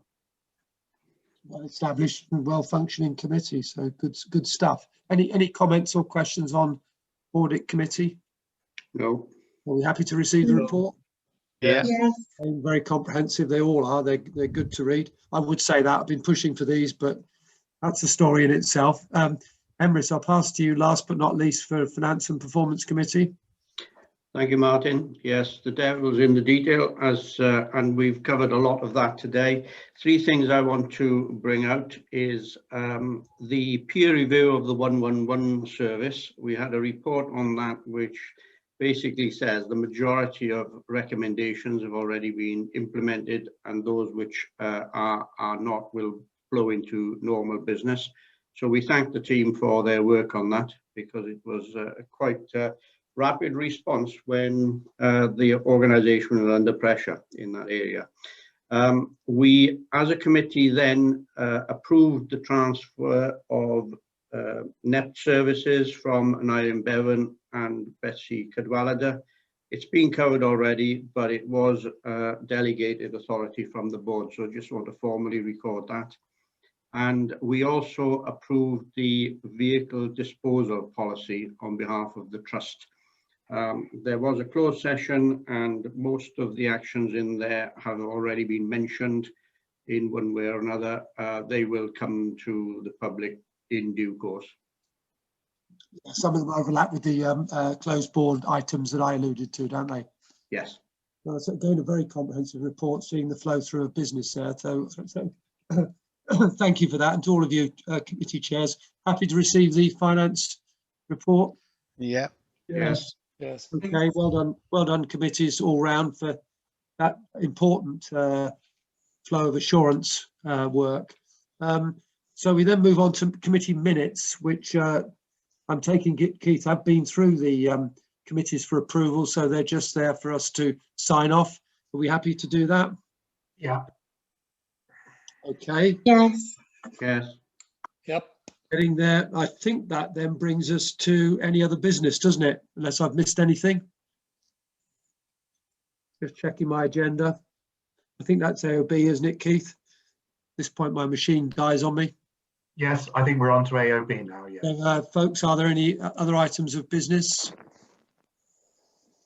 Okay, I think silence says no. We'll take that as read. Date of next meeting, I have the 27th of May. Again, Keith, is that's accords with your? Yes, that's correct. A normal board meeting. Next public meeting. Oh, so I'm sorry, Claire, you wanted to come in at that point. I missed your comment. That's okay, Martin. I won't take much time because I know time is precious, but just building on what Jason said at the beginning of the meeting in relation to the St. David's Award, I'd just like to reiterate my thanks publicly to our infection prevention and control team and the wider team across our Make Ready depots for their incredible work in working in partnership with the SPRI and with the Ministry of Defence and others was to be able to achieve a rapid sanitisation solution for WAST, which has been the subject of many other ambulance services asking us about it and being interested, and just very, very proud of our team and what they've done, and to be recognised in a St David's Day award by the Minister is really impressive. So I wanted to publicly pay thank to our specific teams who were involved in that. Thank you. And absolutely endorse that, and you're rightly proud. Thank you, and that's a very positive note to end on. So I think a very useful morning. Highlights obviously agreeing our 3-year plan, but I think the patient story was a salutary reminder of the reality we deal with, and an important discussion on that. I think some of the questions that raised by public and staff were equally important, and we'll carry over some of that discussion hopefully into WAST Live next week. So I hope for everybody who's attended, you found it an informative and productive session, and I hope, board colleagues, that you're comfortable we've done the business that we should have done. So I'd like to thank you all for your contributions, and look forward to seeing you in 2 months' time on the 27th of May for our next public board. And lastly, to thank our heroic interpreters for staying the pace with all the jargon that we use in the NHS, and successfully translating that. So I wish you all happy afternoon, and see you soon.